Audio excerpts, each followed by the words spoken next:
Hello everyone, welcome back to Boone Builds. I am going to build the brand new LEGO Ecto-1. It is set 10274. It has 2,352 pieces. I just picked it up from my local LEGO store this morning. It's all right here on Boone Builds.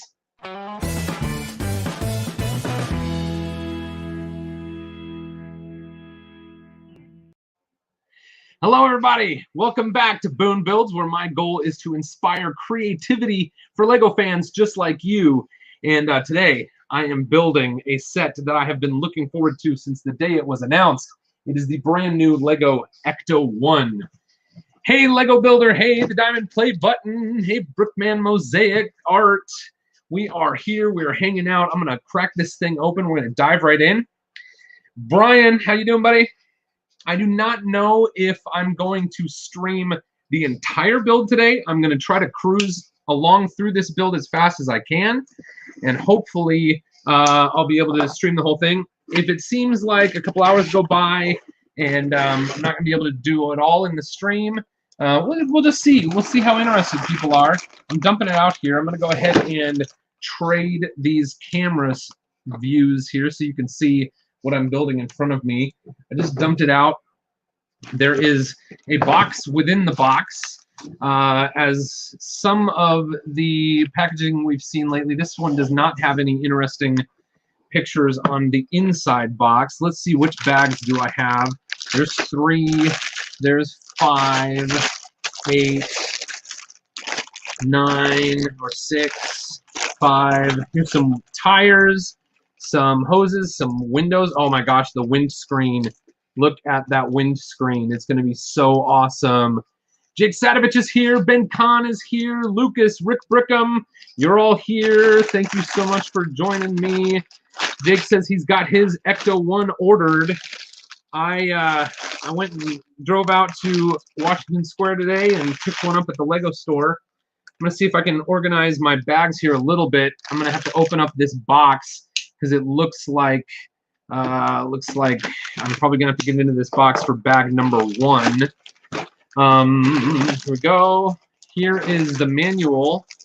Oh my gosh, the manual is so cool. It almost looks like, well, we'll get to that in just a second. There's the manual. And in fact, I gotta show you this. I used my VIP card when I picked this set up today, and I got this exclusive VIP Ghostbusters Afterlife teaser poster. So this looks exactly like the teaser poster for the film, but in this version, it is actually the LEGO version of the Ecto-1, and it says LEGO VIP down here. So that's really cool to have. I'll definitely have to find a spot to put that on my wall here in the studio soon. All right, we'll go back to this, and I'm just going to dump out this box. Let's see what we got here. Holy moly. This set is going to be incredible. I can tell already. I had Mike Psyche and Carl Merriam, the designers behind this incredible set, on my show here just recently. They got me even more excited about the thing. I've been a huge Ghostbusters fan for pretty much my entire life. Let's see. There's bag 2. We'll keep that close. There's another bag 2. Here is bag 1. Let's see, can I get some of these later bags out of the way? I'm gonna prop the box up here. Has everyone seen the box, or I need to spend any time looking at the box? I'm gonna try to get diving into the build as quickly as I can here. So some of the higher numbers I'm gonna put back in the box. There's 12 is going back in the box. Uh-oh. The box is like, no, I'm gonna close. I don't want the bags back. Nope, you're getting the bags back box. 10, 8 is pretty high, 11, this is a 6, maybe I'll leave that over there. All right, that'll be my benchmark. I'm gonna put anything higher than 6 back in the box for now. There's 11, 8, 12, I think maybe 12 or 13 is the highest numbered box I've seen to this set so far. There's a bag 1, there's a bag 1, we can get started with those in just a moment. There's a 10, it's going back in the box, 5, 3, Joseph is here, Willie is here, Billy is here, Pierre, thank you guys so much for watching. Appreciate you all. All right, let's look at the manual. So I think one of the cool things about this manual is they made it look like kind of an old shop manual for, you know, like an automotive shop manual. And I think that's a really slick idea for how to produce the manual for this set. I just love it when they do these extra little tidbits. And then let's see, inside here, oh, cool. Look at this. So here's some shots, some interesting materials there about the new movie that is coming out next year. Melissa is here, Smoke Up Johnny is here, David is here, Lego Builder. All right, now here are some images of the cars from the first movies in the 1980s. So of course we got Dan Aykroyd working on the car before it was painted the white that we recognize. Here's when he first drove up to the firehouse. This is what it looked like in Ghostbusters 2 in 1989. And of course this is what it looked like in 1984 in the original Ghostbusters movie. And then this is that scene that I was showing you in the teaser poster of, there we go. David says, so Boone, rust or no rust stickers? I think I'm going to start out with no rust stickers. Oh, look at this. This is so rad. I want to have the option, so I think I'm going to start by building this thing with the no rust stickers. This thing is so cool. I have never seen this car in real life. I have had the opportunity to go to the actual firehouse in New York City where you know, the movie was shot. Here's Mike Psyche. Got the pleasure of talking to him about this set here on Boone Builds just a couple weeks ago, maybe only about a week ago. Boone, what exactly 200 Lego set should I buy? I'd say, if I have to guess right now, I haven't started building it yet, but I would say if you're going to spend $200 on a Lego set right now, I would certainly buy the Ecto-1. All right, so we're going to open up bag number 1. Here it goes. I've got this, let me see if I can do this. I'm going to scoot this camera over here, or maybe I'm going to scoot it over here, and I'm going to direct it this way. And hopefully it'll kind of be out of my way and I can give you guys a good view of what I'm building here. Let me see if I can just do a little bit of adjustment there. All right, so I'm going to move the manual over here. You're not going to quite see the manual, but I think it'll be more interesting for you to see the build itself. We're going to dump out some parts 1 bags here. There we go. A bunch of big pieces in bag 1. I've got a nice big Lego store bag over here that I carried this set home in, and that's going to be a great place for me to drop all the little garbage bags that we have to open up. I have heard recently some rumblings about Lego turning these interior parts bags into materials that are, you know, more renewable resources. So they might be paper bags that we can recycle. So I'd love to hear what your thoughts on that would be. Are you looking forward to that? Do you think it's going to be, is it going to change the building experience in a negative way? Is it going to change the building experience in a positive way? And let's see if I can still get my mouse under there and turn off these things. All right, so we got the Ecto Cam going on there, and we'll start out by putting together some yellow pieces here. Let's see, Darren Tracy, how you doing? Boone, does Lego send you a lot of the sets to build? This, you know, typically I say if I'm building a set that Lego sent me. This was a set that I went to the Lego store and purchased myself today. Lego did not send me this set, but some of the sets that I do build here on Boone Builds are sets that Lego sends me, and that's an awesome relationship that I am able to have with the Lego group, and I greatly appreciate them supporting the content here at Boone Builds by offering me some free sets from time to time. We've got, let's see, I love these old plates. These are a very old element, but it's a great way to go from, you know, system stud type elements to Technic elements. Chris Nelson, hi Boone. What's your favorite build when you did Lego Masters? My favorite build when I did Lego Masters was probably the Pops food cart. And what episode was that? That was, I think, episode number 4 or 5. And Mark and I built the Pops food cart tower. We got some Technic pins going in here. I'm gonna try to build fast, you guys, because I wanna get this thing done today. Scott Saltzman is here. Hey, how you doing? Classic Bricks is back. All right. I love a good mixture of system and Technic elements incorporated into builds like this. I just think it's a lot of fun. This is going to go together here and go inside here. Uh-oh. It's a little bit tricky to keep some of these parts together while you're putting them. We're going to fix that really quickly here. Brittany says, Boone, fan for life. Nice. Thank you so much, Brittany. I really appreciate that. Lauren Kelly says, have you done any other Ghostbuster builds, or is this your first? I think I've built all of the LEGO Ghostbusters official sets. I've got 2 Ecto-1s, a Ghostbusters Firehouse that Mark and Brett actually gave me for my birthday a number of years ago, so I will always be grateful to them for that. I was going to get some of those builds out and set them up here somewhere so you could see them during the stream, but I just ran out of time a little bit. Scott says, I loved all the builds on the show. Thank you so much.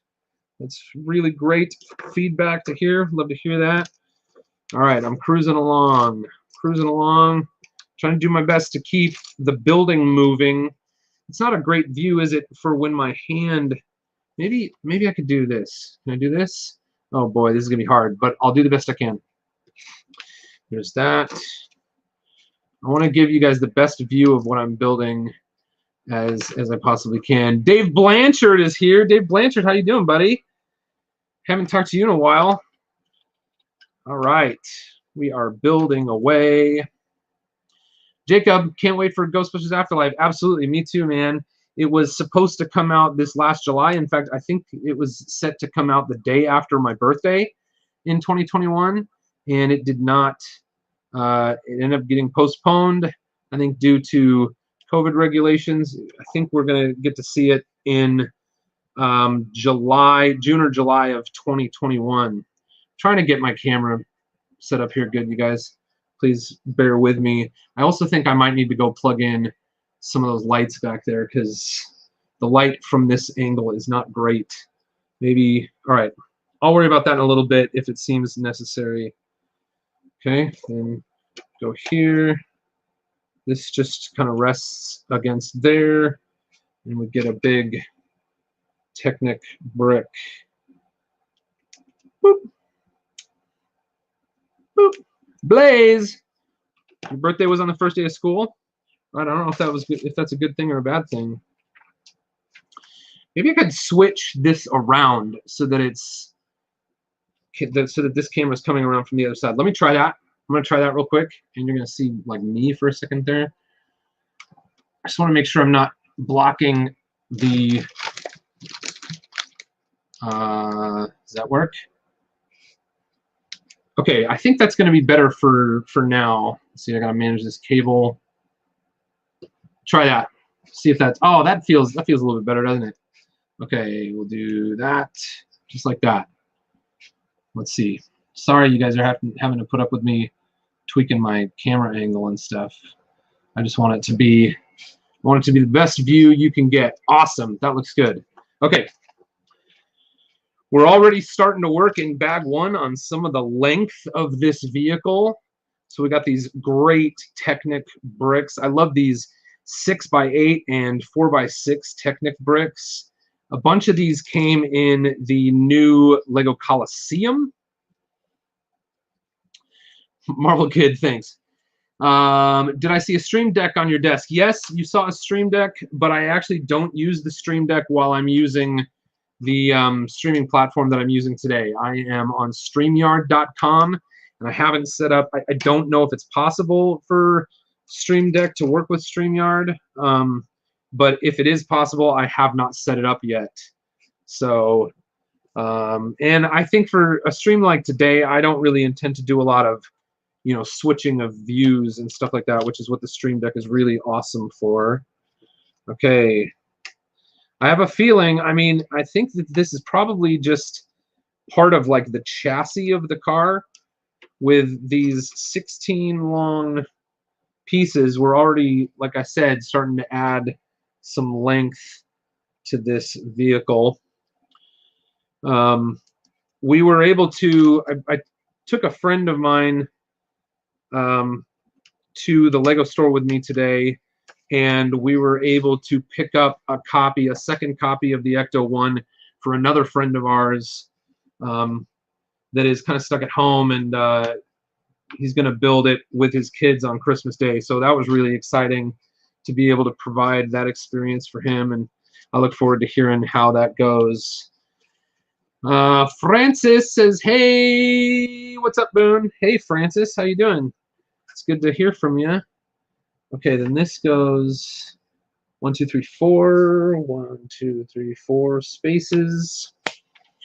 What have y'all been watching lately? Last night I caught up on Mandalorian. So I had watched the season premiere maybe like a week ago, and I just caught up on the 2 most recent episodes last night, and pretty excited about some of the stuff that's going on there.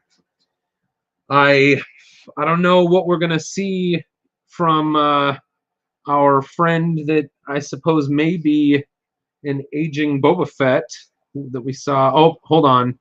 I might be giving away spoilers. I'll stop right there. I won't say any more about that in case y'all haven't seen it. Boop, boop, boop, boop. And, okay, let's see. So this goes here.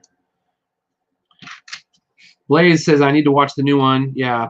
All right, cool. Lego Boy 88 says, I've been rewatching Clone Wars. Man, I got to get into it. I have yet to get into the animated Star Wars stories.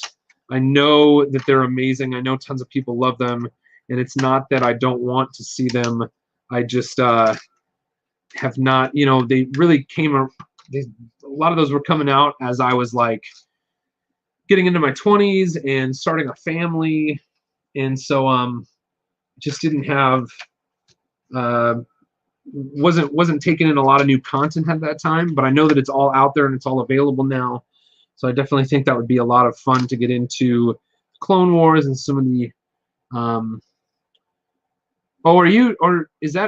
what was the episode 2 movie called? Attack of the Clones? Is that what it was called? Okay, so you are talking about Clone Wars, the animated stuff.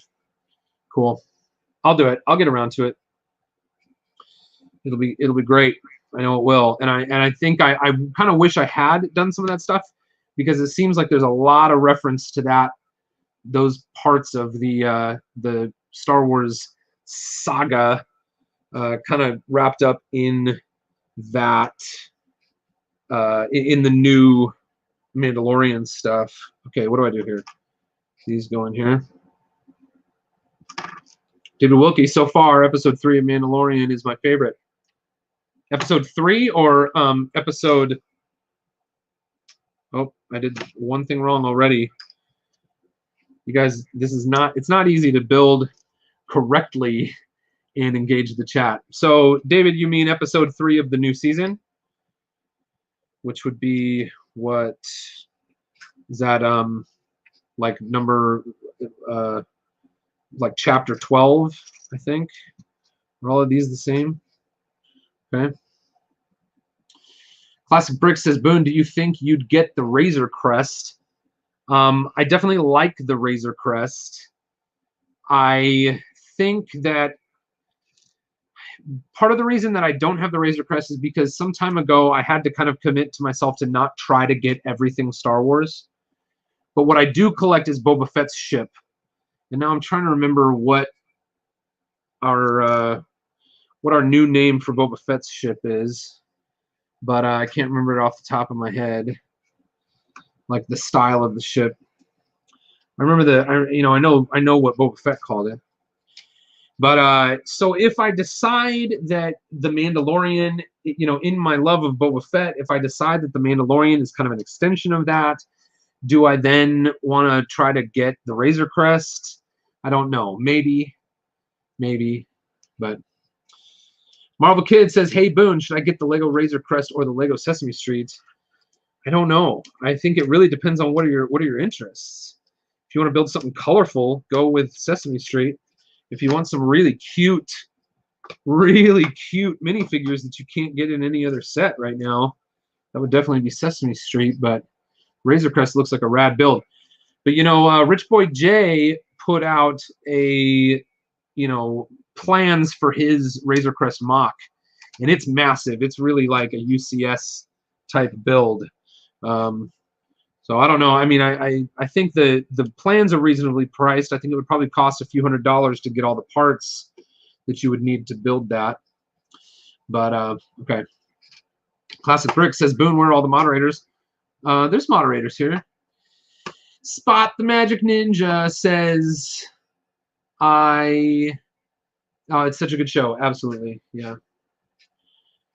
Sam, thank you very much, Sam. I appreciate that. Sam says he became emotional when Mark and I didn't win LEGO Masters. So I appreciate that, and thank you very much for the support. Okay, looks like I just have a couple of pieces to add in here right now. Here we go. Okay. Ben, yes, thank you, Ben. Appreciate your support, buddy. All right, I gotta flip this around because the plans have switched it around on me. Otherwise, I'm gonna start making mistakes. Viking Bricks, hey Viking Bricks, how you doing? It's good to see you. All right, now a bunch of plates. We've got a bunch of plates to put in here. Looks like this one goes. All right, I gotta track this from the rear end of the car here.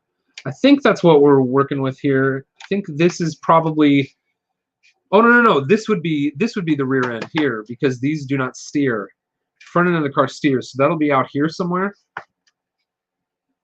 So I was thinking of this backward until just a moment ago. That's all right. Keep cruising along. All I got to do is follow the instructions, and I should be good to go. We need a couple yellow plates in here as fillers before adding in the rest of these big plates. Go right in here. My new comments are not loading. I'm going to scroll down here. Marble Kid, how was lunch with Brett and Mark? It was wonderful to see those guys for a few moments. Brett just stopped by briefly to drop off pizza, and we're trying to. I have to apologize for not doing a great job of setting a good example for social distancing yesterday. Some viewers were concerned, but you know, we're going to try to kind of ramp up our efforts of keeping quarantined. Got a little lazy, but we're going to do our best here. We, you know, Brett, especially Brett and I, are very intentional about keeping our circles small. I know Mark is too. He's got a job that keeps him, you know, out there in the world, interacting a little bit more with a broader swath of people, but he's also masked up all day. All right, I'm not going to talk anymore about that, but thank you all for your support, and I'm going to do the best I can to be a good model of, you know, supporting health in these days. We got a nice big 40-tooth gear here. This is pretty awesome. I think this is incorporated into the steering. And Scott says, are you going to be in the next season of LEGO Masters with Mark? Okay, I did something wrong here. What did I do? Oh, the yellow was supposed to go on the outside.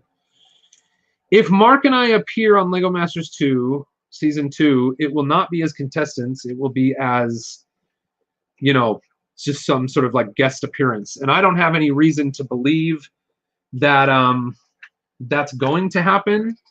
I think it could happen. I have not heard anything about that. You know, someday if they were going to do like an All-Stars and they wanted us to come back to build, I might want to think about that. It did take a lot out of my family, you know, for me to be gone so long. So it would have to be the right, you know, kind of the right timing, the right set of circumstances.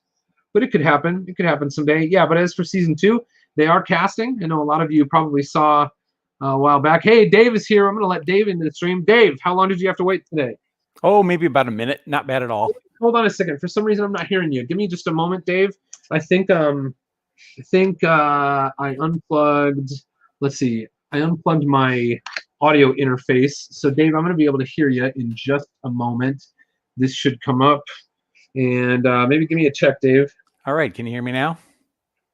Nope. I have to change my listening device here. Oh, wait. I think I hear you. You hear me now? Yeah, Dave. Awesome. Okay. There we go. Am I distorted like it was yesterday? No, you sound perfect. Oh, good. I don't know why that was happening. It was like every time I streamed on, I think that was Friday, wasn't it? Or was it yesterday? Whatever day that was. Yeah, it's kind of all been a blur the last few days. Yeah. Well, big fun Lego blur, right? Yeah. So whatever was going on, because I got in a Zoom call that day too with some folks, and it was, even the Zoom call, I was having the exact same audio issues with all the people that were in that Zoom call. So it was something on my end. I think I rebooted my machine and it was fine after that, or maybe I had something going on that wasn't working out quite right from a software standpoint. I don't know. Yeah, that happens. I love how you renamed the build cam to Ecto Cam. Ecto Cam, yeah. I try to, if I think of it, oftentimes I'm setting that second on the episodes where I do a second cam there. I try to think of something clever to name the camera, because StreamYard, asks you what you want the display name to be every time you log in. And well, I'm sure you know that because you have to do it to get in. Yep. But if I have a moment to think of something creative, I'll make it something creative. So I thought Ecto Cam was fun. Are you using your phone as a second cam for the build? I am. Is it choppy? Is it freezing? No, it looks great. I was just curious how you're getting 2 cameras in the stream. Yeah, for StreamYard, that's what I do. StreamYard is just too easy in many other ways to not do it almost all the time for me and my workflow. But one of the downsides to StreamYard is there's no easy way to bring in, a secondary input as a source. Right. So the way I do that is either the other day when I was building, I had something up there like I was importing my DSLR through a little Elgato stream card, and then I was displaying it on one of my monitors, and then I was using the StreamYard's screen capture to capture that monitor, and it just seems too weird. And honestly, that could have been the source of the issue with the audio. I don't know. But I've decided against that today, and we're going to do all right here with just my phone. We'll see. It's working. Yep. Apparently, our local Lego store had plenty of these, because I didn't make it there this morning with you, but I went there with another friend here after lunch, and he picked one up. He picked up an Ecto, and I went there with Rob, and they still had plenty of them. It looked like they had a lot. So I think it really just depends, and they don't always know, right? They don't always know how many of each set they're going to have. I heard that when did we talk about the grand piano the other day? No. I heard that when the grand piano was released, they only had like 10. Oh, and I forgot here. I've got Matthew T with a $10 super chat. Thank you so much, Matthew T. I built Rich Boy J's Razor Crest. I supplemented with a lot of parts from my own collection, but it would cost about $700 for the parts if you want lights too. Wow. It's an incredible build and display piece. All right. Well, cool. Thank you very much for supporting the chat here today. Matthew T, you are awesome. I'm going to keep trying to build. So, Dave, tell me about the last couple of days. You've been having a good time, right? Yeah, I had a lug meeting yesterday, and that was great to be able to catch up with everyone that I haven't seen for a while. And all of these video meetings really helped to keep me sane during this lovely time that we're in right now. Oh, good. I'm glad. And then another friend of mine, another YouTuber that I've become friends with, did an interview with a casting producer from LEGO Masters 2 last night, a live stream. Oh, awesome. And I was moderating on that. Yeah, that was a lot of fun. Who was the casting producer they talked to? Emu, Y-I-M-U is how she spells her name. Emu is how she Okay, pronounces it. She's a really nice gal. It was a lot of fun. that's awesome. And And whose stream is that? Bevan's Bricks. Bevan's Bricks. Yeah, Yeah, cool. he and I have become good friends for a couple of years now. He's a really nice guy. I tell him all the time, and so I'll do the reverse to you. I tell him these days I don't have a whole lot of time for Lego, especially on YouTube. So pretty much the only streams I watch are yours and his. Yeah. Well, thank you. I appreciate that. So I think I'm just now putting in the kind of like the steering here, and this is a really interesting steering mechanism. I don't know if you guys can see this. It's kind of like, I don't know, I guess it sort of operates like a rack and pinion, but it's not a rack and pinion. It's got these arms. So when I don't know if y'all can see that. When this steering turns, it just moves that back and forth, and those arms push the I guess the axles one way or the other. And when this all locks in, it's going to be a lot slicker than it looks right now. But that was interesting. And for what it's worth, on occasion, your phone cam is a little bit choppy. I don't know if it looks that way on the stream, but it does look that way in StreamYard. Like right now, it was frozen for just a second. Yeah, it looks that way to me. So I'm a little bit nervous that that's what we're going to get here. I'm not sure. Watchable. Now that yeah, I appreciate that. Now that I've started the stream, I think it would require me to. Oh yeah, I see that. I'm not terribly pleased with that. I wonder if there's a way I can. I'm gonna think about whether I can quickly add another angle to the view here. Think about that for a moment. I've got the camera that I had on the collaborative build yesterday is still up there, but I'm afraid it might be. See, this is so nice and close to the action here. Yep. I'm afraid that if I. All right. Yeah, Ben says it's a bit choppy. Okay, I'm going to take just a moment, and I'll see if I can. I'll see if Dave. Would you mind like chatting with people for just a second? Sure, no problem. I'll see if I can change this. Yeah, you were talking about the grand piano. I actually went to the store to buy that on release day, and I think they did only have 10 of them, and I was really lucky. I got the 9th one. Oh my goodness. Yeah, so if I had been a little bit farther back, and the line was really long, I was shocked at how far back the line went, given how early I got there. Yeah. But I did manage to get one. That is a really, really cool build.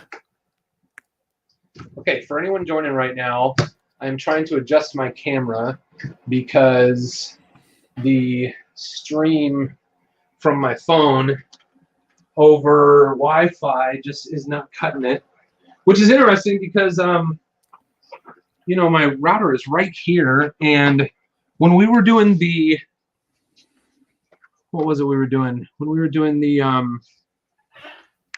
pirate ship? Mm-hmm. I feel like the phone worked perfectly. Okay. So let's see. We'll do this, and we'll go back to here. It's going to try to access the camera. It's going to say it can't. I'm going to switch cameras over here. Close. Nothing like live TV, huh? Yeah. Can I select a different camera? Photo quality. So how many people do we have in the chat today? It's working. Looks like 64 people are watching right now. Nice. If I switch to that. How's everybody doing out there in the chat? You guys having a good afternoon today? Anybody building anything really cool? Well, that's not gonna work. Why? That is plugged in there. Oh, it's not on. I didn't turn it on. Yeah, that'll always help.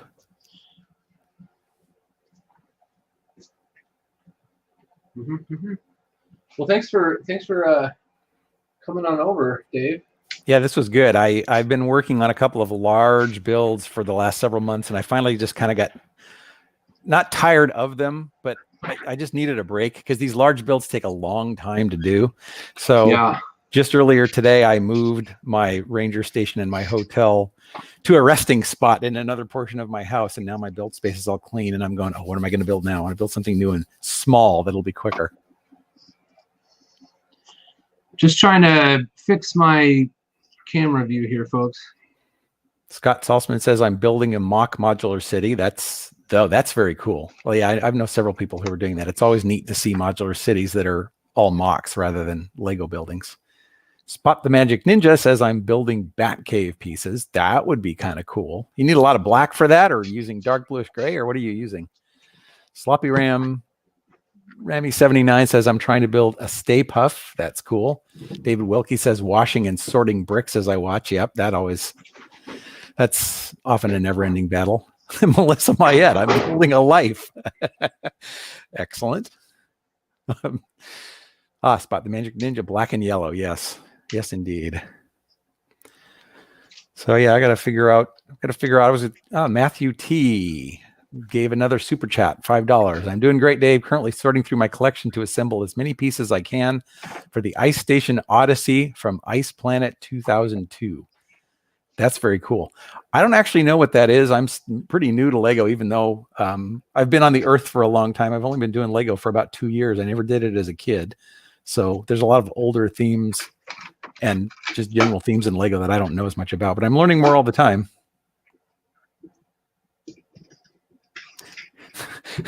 Chris 48 Tall, can you do better? Chalice says, I dusted my John Wick 3.2 or 32 or 3.2 story glass office mock. Yeah, dusting. Okay, we're close here. Close. Dusting is a pain. Almost got it working. All right, so I'm going to move this. I'm going to share this screen, and at least then y'all can see what I'm doing here. Screen share right there. Oh, that's nice. Rocky's Guy Brick Store. Danny Jackson says, Dave, your hotel is incredible. Thanks for sharing the pictures the other day during Boone's alternate build. Your buildings are just amazing. Thank you very much. That's very nice of you to say. Okay, so this is what we're going to get here. Yeah, that looks so far. It's not choppy. Let's see how that does. And it's actually a pretty good. I kind of like the farther view a little bit better. Okay, awesome, cool. All right. And then this way I can have the instructions right in front of me and people can kind of see what's going on. Yeah. I don't like all of this junk over here that you see, but this is like all my little utilities that I use. So, all right, cool. Hey, thank you all for your patience. I'm going to plug right away here. So what did I miss, Dave? I was just going through the comments, talking to people, asking them what they're building. A lot of fun buildings going on. DJ Switch PDX is currently saving up for the NES and Ecto sets, hoping I can grab them before they get retired. The NES just came out, right? So I don't think, well, both of those just came out. So they shouldn't be retired for a couple of years, I would imagine. Yeah, I would imagine they'll be out for a couple of years for sure.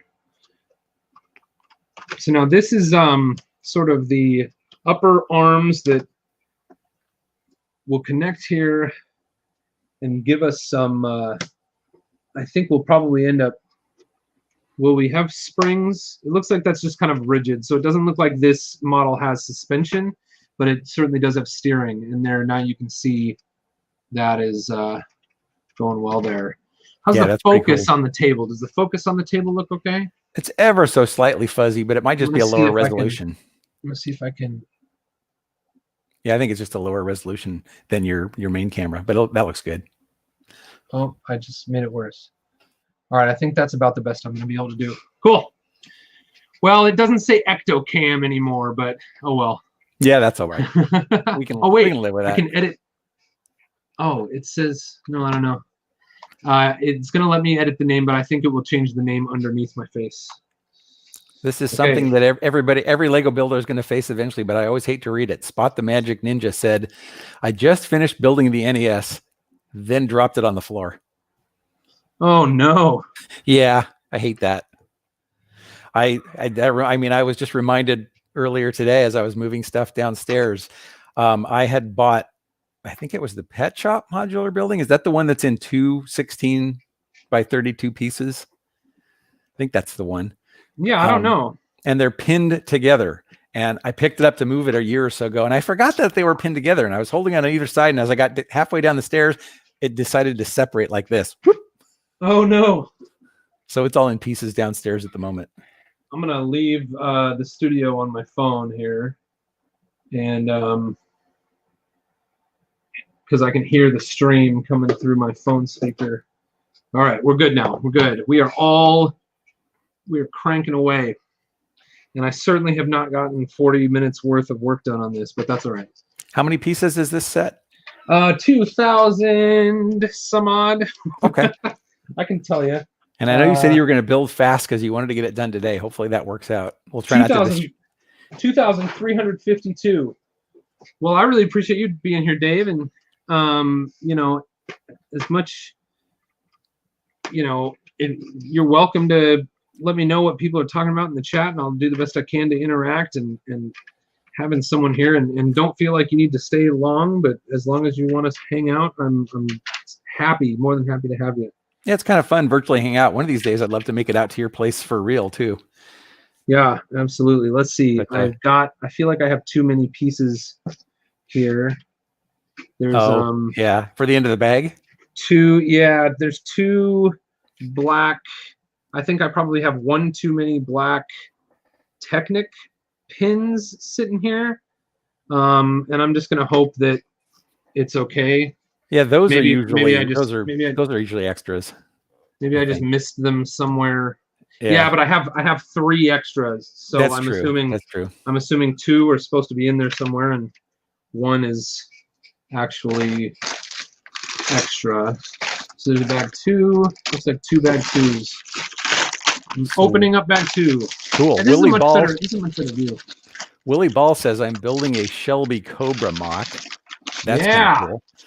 And then another sad one. Joseph Zwada said I once built a mock for a publication, and on the due date, I was photographing it and dropped it.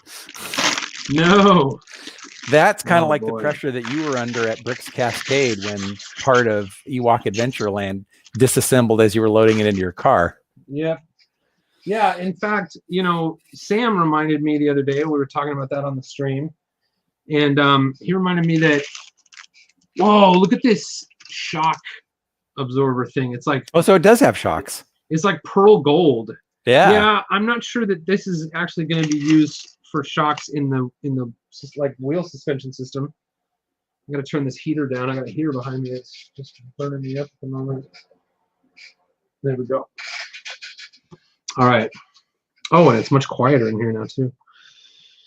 So what were you saying about Sam and the Ewok Adventureland?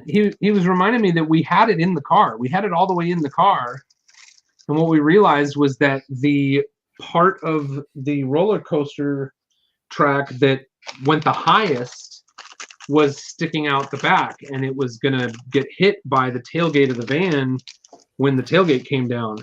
Oh. And so we decided we had to move it. So we decided we had to pull it out and rotate it around and put it back in. And it was when we were pulling it out that we made a bad move, and the whole roller coaster, well, one of the large trees toppled over and took out all the roller coaster with it. Yeah, yikes. The whole thing had to basically be reassembled. But you know, I always find that Lego, especially big Lego models, when big Lego models break, they often don't explode into a bunch of individual elements, right? Yep. They usually break apart into a lot of big chunks, and you can use the clues from those chunks to reassemble the model as those chunks kind of fit back together. And then of course there will be some individual pieces, but you know, usually those just kind of fit among, and especially if you have pictures, you know, luckily I have pictures of the Ewok Adventureland that I had taken at the stage where it was right before putting it in the car. So, and I had one portion of one floor of my hotel kind of disassembled partly when I was moving it with Rob. But fortunately, this is normally not fortunate, but that's a pretty repetitive build, and most of it was still there. So the pieces that fell off, A, were grouped, like you said, and B, I had other pieces right next to them to look at for reference that were basically the same build. Yeah, exactly. Okay, so now I am going to use a bunch of little 1x2 cheese slopes, and these are going to be kind of like just the little, I don't know if it's skirting that sort of goes underneath the side. It sort of runs all the way down the length of the car, and this is in gray. I think this probably would be chrome on the real car. Yeah. But even, in the Ecto-1, it would have been dirty. So I'm satisfied with light gray here. So I'm going to make a plea. Ben Kahn says, I'd get on the stream too, but I'd be boring. I'm focused on building a mock right now. I think Ben should get on the stream. I'd love to see him here. Oh, yeah, Ben, get on the stream. There we go. Peer pressure, Ben. Listen, you put a few people who are doing something boring together, and suddenly you have something that's not so boring anymore. Ben also made a comment about you talking about, if it breaks apart in chunks, it's easier. But he said, unless all the chunks look the same. Yeah. Well, if they look exactly the same, then you have a problem. If they literally look exactly the same, you shouldn't have a problem, right? Because they should be interchangeable.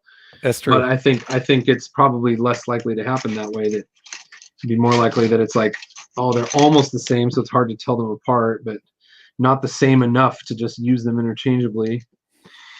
Dave, let me ask you this: do you say light bluish gray and dark bluish gray, or do you just say old gray? What do you say? I say light bluish gray and dark bluish gray. However, in my spreadsheet and often in real life now, I say LBG and DBG. Oh, okay. It's just because I'm lazy. Fewer syllables. CC Bricks is here. Says, hi, Boone. Just joined. Hey, CC. Good to see you. Classic Brick says, Ben, parentheses, chanting. Chanting. Yeah, you got to tell us you're chanting if you're chanting. Uh-oh, I've started a trend now. Sloppy Randy 79 says, Ben. Ben's gonna hate me. I think did I send Ben the link? You did. All right. Well, there's nothing else I can do. Yep. Aside from the kind of cajoling that you would do as a preteen to get your buddy to jump off the rock into the stream. Exactly. So was there much of a line at the store this morning when you went to get this? There was. I wish I'd counted one more time right as we were walking in, but I'd say there were probably 20 people, maybe close to 30 people in line behind us. We were second in line, and trying to stay socially distant from those around us.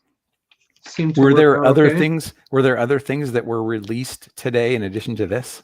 Not that I know of. Everybody who was there today was there for Ecto. Wow. If there was that many people in line and they still had some left over, they must have gotten a decent amount. They must have. Yeah, they must have known. And,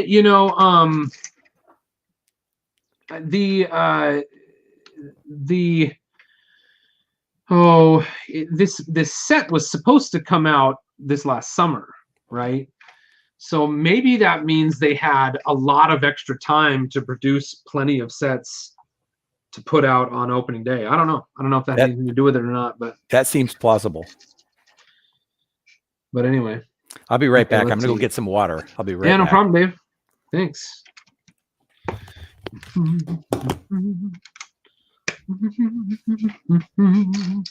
We've got the Jurassic Park theme song stuck in my head. One of the more regular songs for me to hum during a live stream. A black 1x, what is that? A 1x12 black plate. It looks like a 1x12 to me. Going across there. I think one of the recommendations that I would have for anyone trying out for LEGO Masters Season 2, I get that question from time to time, like, what would what advice do you have? And I think this is one that I have never thought of giving before, and I'll give it to you now. This will be a little free treat for you. If you're applying with a partner, I think it would be advisable for you and your partner to spend some time before going on the show working on your element terminology. Do you have a shared element terminology? And I think if you do, and you've practiced that a bit, it could be very helpful. Viking Bricks, I see your question there, and let's just connect a little bit offline. So shoot me an email, and we'll connect and talk about that for the future. Let's see. So Dave, I was just telling folks, from time to time I get questions about what advice would you have for people who are trying out for season 2 of Lego Masters? And one of the things that was difficult for us, not difficult, Mark and I did fairly well at it, but it was difficult for some teams, is just the element terminology. Like I asked you a bit ago about, kind of what do you call that? But I think even for the types of elements and various elements, I was just advising people, if they're going to try to go on season 2, if you have a partner that you're applying with and you and your partner end up making it on the show, having spent some time in advance making sure that you have a shared vocabulary, for the elements catalog would be very helpful, right? Because there's a lot of running back and forth, and a lot of times we found ourselves trying to save time by sending one person to the brick pit, for things that both of us need, as opposed to both going to the brick pit at the same time. But, that requires a little bit of, wait a second, how does that? Oh, okay. That requires a bit of, knowing what things are called and having a shared vocabulary. So anyway. Cody O is in the stream. Hey, Cody. Cody Otley. Oh, yeah, that's sorry. Yeah, I have to watch that too, Boone. I know. I do that all the time. Sorry, yeah, Cody. Yeah, I heard you saying that the other day, and I thought, yeah, I can totally relate to that because I accidentally called somebody by their real name. It's like, oh, shoot, I shouldn't have done that. Yeah, it's hard to know because, it just really that comes down to a personal preference thing, right? Right. I don't want to make the choice. I'll let them make the choice. Exactly. Yeah. I was going to say, we were actually just talking about the element types and colors this morning, specifically the names of the colors, like, dark tan. Lego calls that sand yellow. So, are you kidding me? No, I'm not. And wow. regular tan, Lego calls brick yellow. Wow, that's something. Yeah, but usually, that's news to me. Yeah, okay, interesting. Usually that won't be confused between Lego Masters partners, but the element names, maybe they could be. They can be called various different things. So I think that's a good point.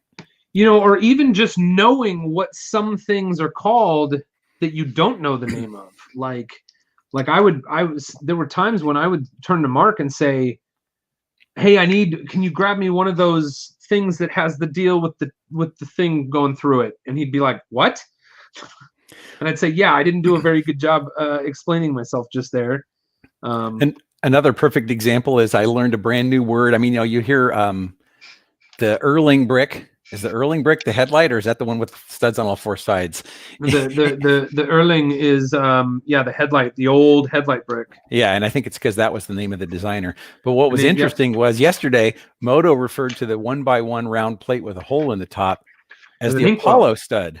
Oh, no, you're talking about the other one. Yeah, the Apollo stud. Yeah. I had never heard that. Apollo I hadn't either. And so if I was partnering with somebody on Lego Masters and they say, go get me a bunch of Apollo studs, I was, what the heck is that? Yeah. And I love that name. I kind of like, so the Travis brick is the one, the old one that has all of the studs around each, 1x1 brick essentially with studs around each side. And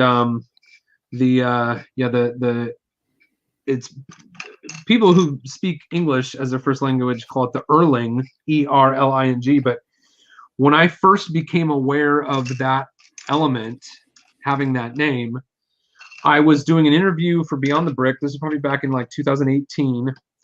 And I was in Billund and I was interviewing a couple of the guys who have been designing Star Wars sets for, almost 20 years. And the one guy, what was his name? So well, now stream brain, I'm not gonna be able to remember either of these guys' names, but they're both incredible designers. And I asked them, what's your favorite element, just for fun, kind of just a fun question. And he said, I think he was a German gentleman, and he said Erling. So it's sort of like a, I think it would even be probably like Die Erling or Das Erling or something like that. But anyway, I've loved that ever since then. And I don't know, I think it's a fun story to tell, and it really opened up my mind to like, oh yeah, there's kind of all this terminology that like different people are going to know that not necessarily everybody uses. But then of course I've heard that over and over again since then. So it's just, that's fun. It's fun for me. I've also occasionally heard people refer to that as a washing machine brick. The washing machine brick. That's funny, yeah. especially if it's white or tan. Right? Yep. All right, here we go. There's some cool inner workings in this thing. I can tell already. I don't know exactly how. Let's see. What did I find out? This must. I still think, yeah, this is the front end because it steers. So something happens with this. And all right, we'll find out what else goes on back here. But I'm excited. This build is so exciting to me. All right, cool. I got to keep moving on. Sometimes it's like I look and I'm like, I don't know what is the new pieces on this page. Jeff McElwee just stopping by to say hi. Dinner with the in-laws tonight. Y'all have a nice time. Nice to see you, Jeff. Hey, thanks a lot for stopping by, Jeff.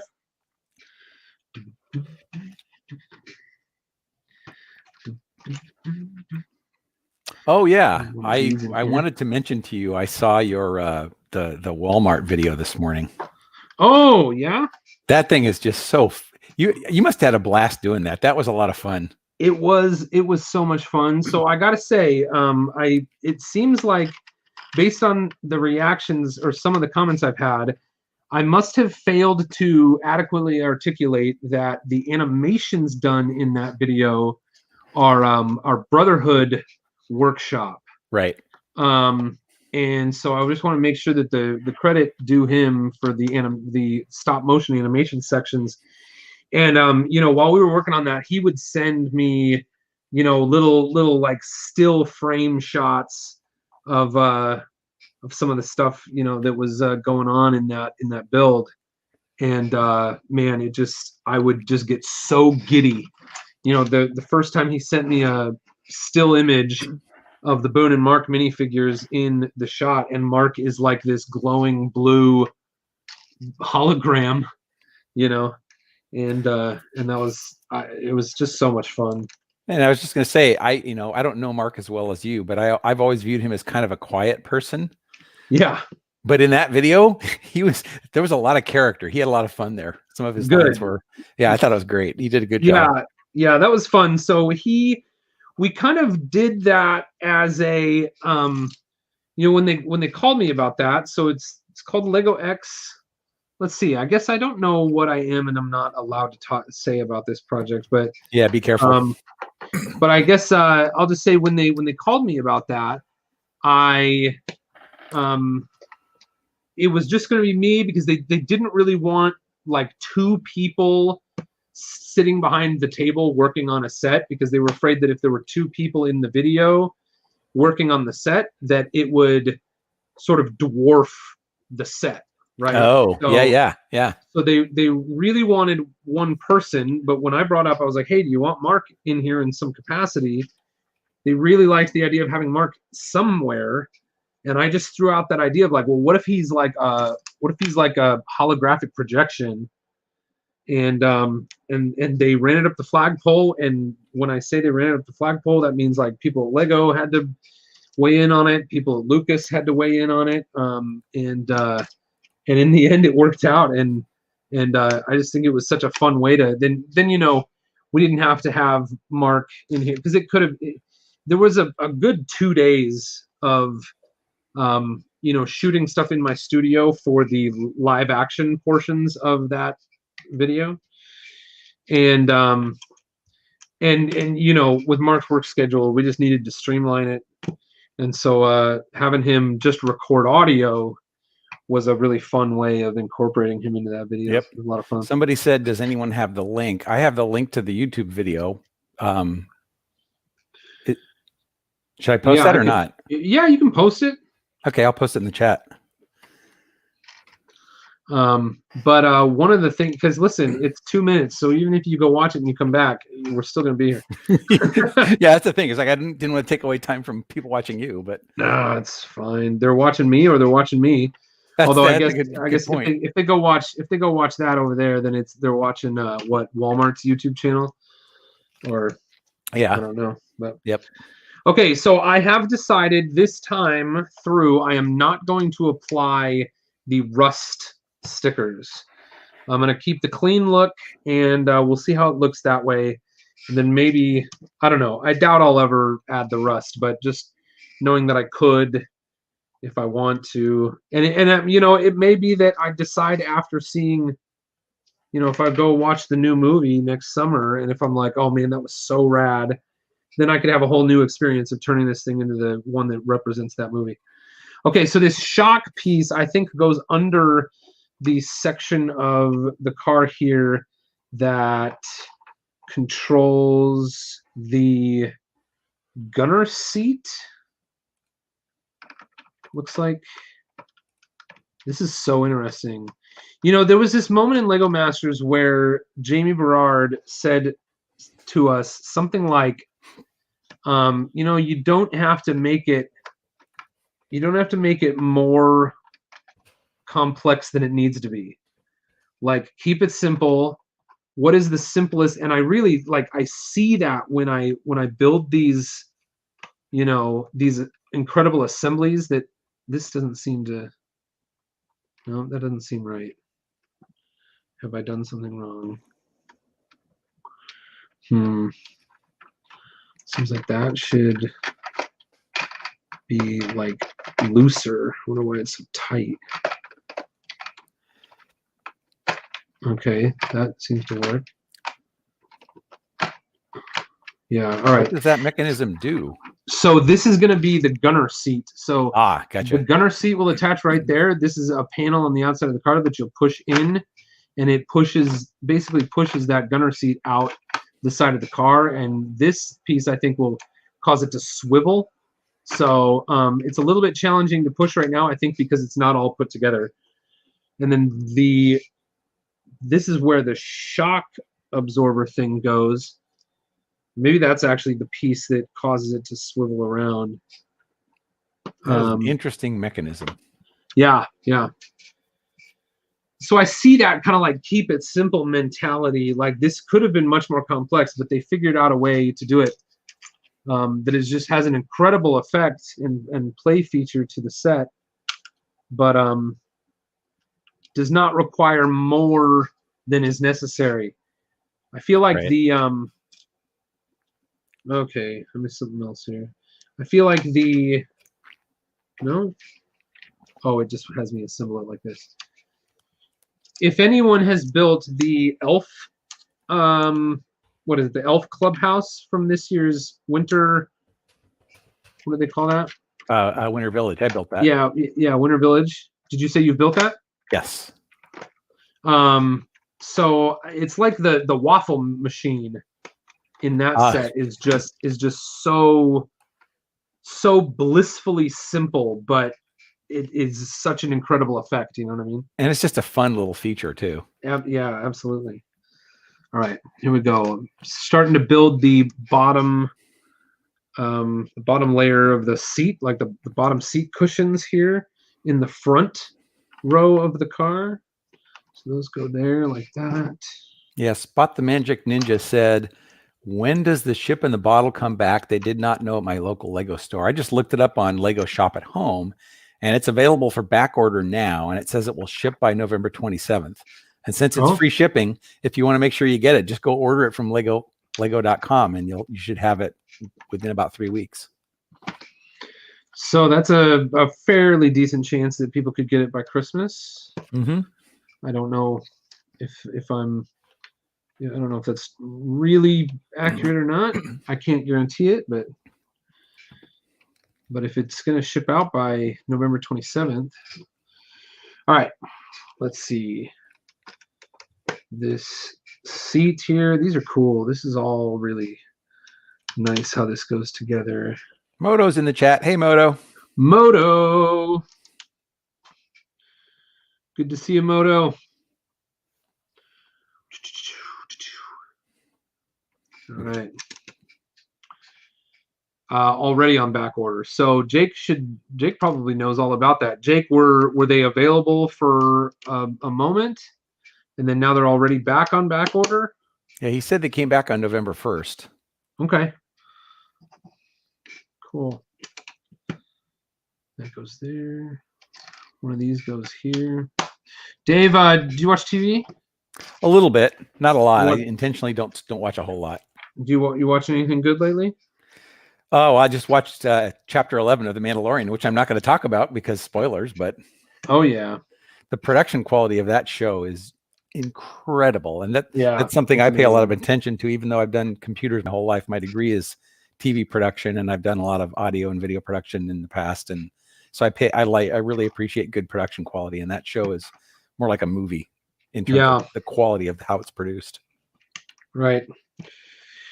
Yeah, I agree with you. It's really incredible. I just was telling everybody, I think just before you got on the stream, Dave, that I was catching up on what it was. Is chapter 11 the most recent one? Yeah, that just came out like a couple of days ago, I think. So just last night, I caught up on chapter 10 and chapter 11. And I thought 10 was a little out there. Yeah, it was interesting. And but I thought 11 was great. Yeah. And I really enjoyed 9. Let's not talk too much about it because people still may not have seen it. But yeah, 9, the season ender was quite good. All right. Yeah, we don't have to talk anymore about it. I appreciate it, and it's fun to know that my friends are watching. Yeah.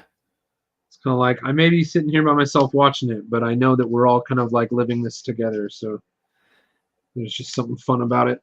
Yeah. But yeah, that's why I'm happy to join in on streams like this, because it's virtually hanging out is the next best thing to physically hanging out, and it helps keep me sane.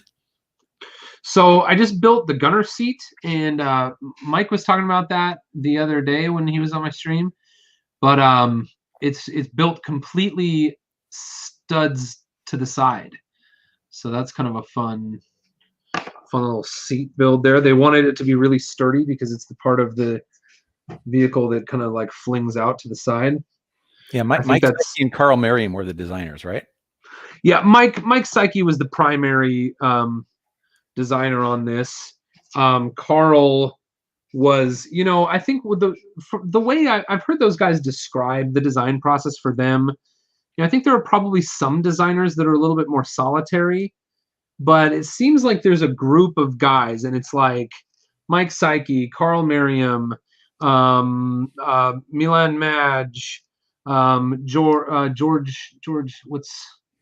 that's his last name, not his last name is George, and it's escaping me at the moment, but there's all these guys that like they'll work on, they'll each have their own big projects, but they'll do little bits of each other's projects. They'll contribute little bits to each other's projects.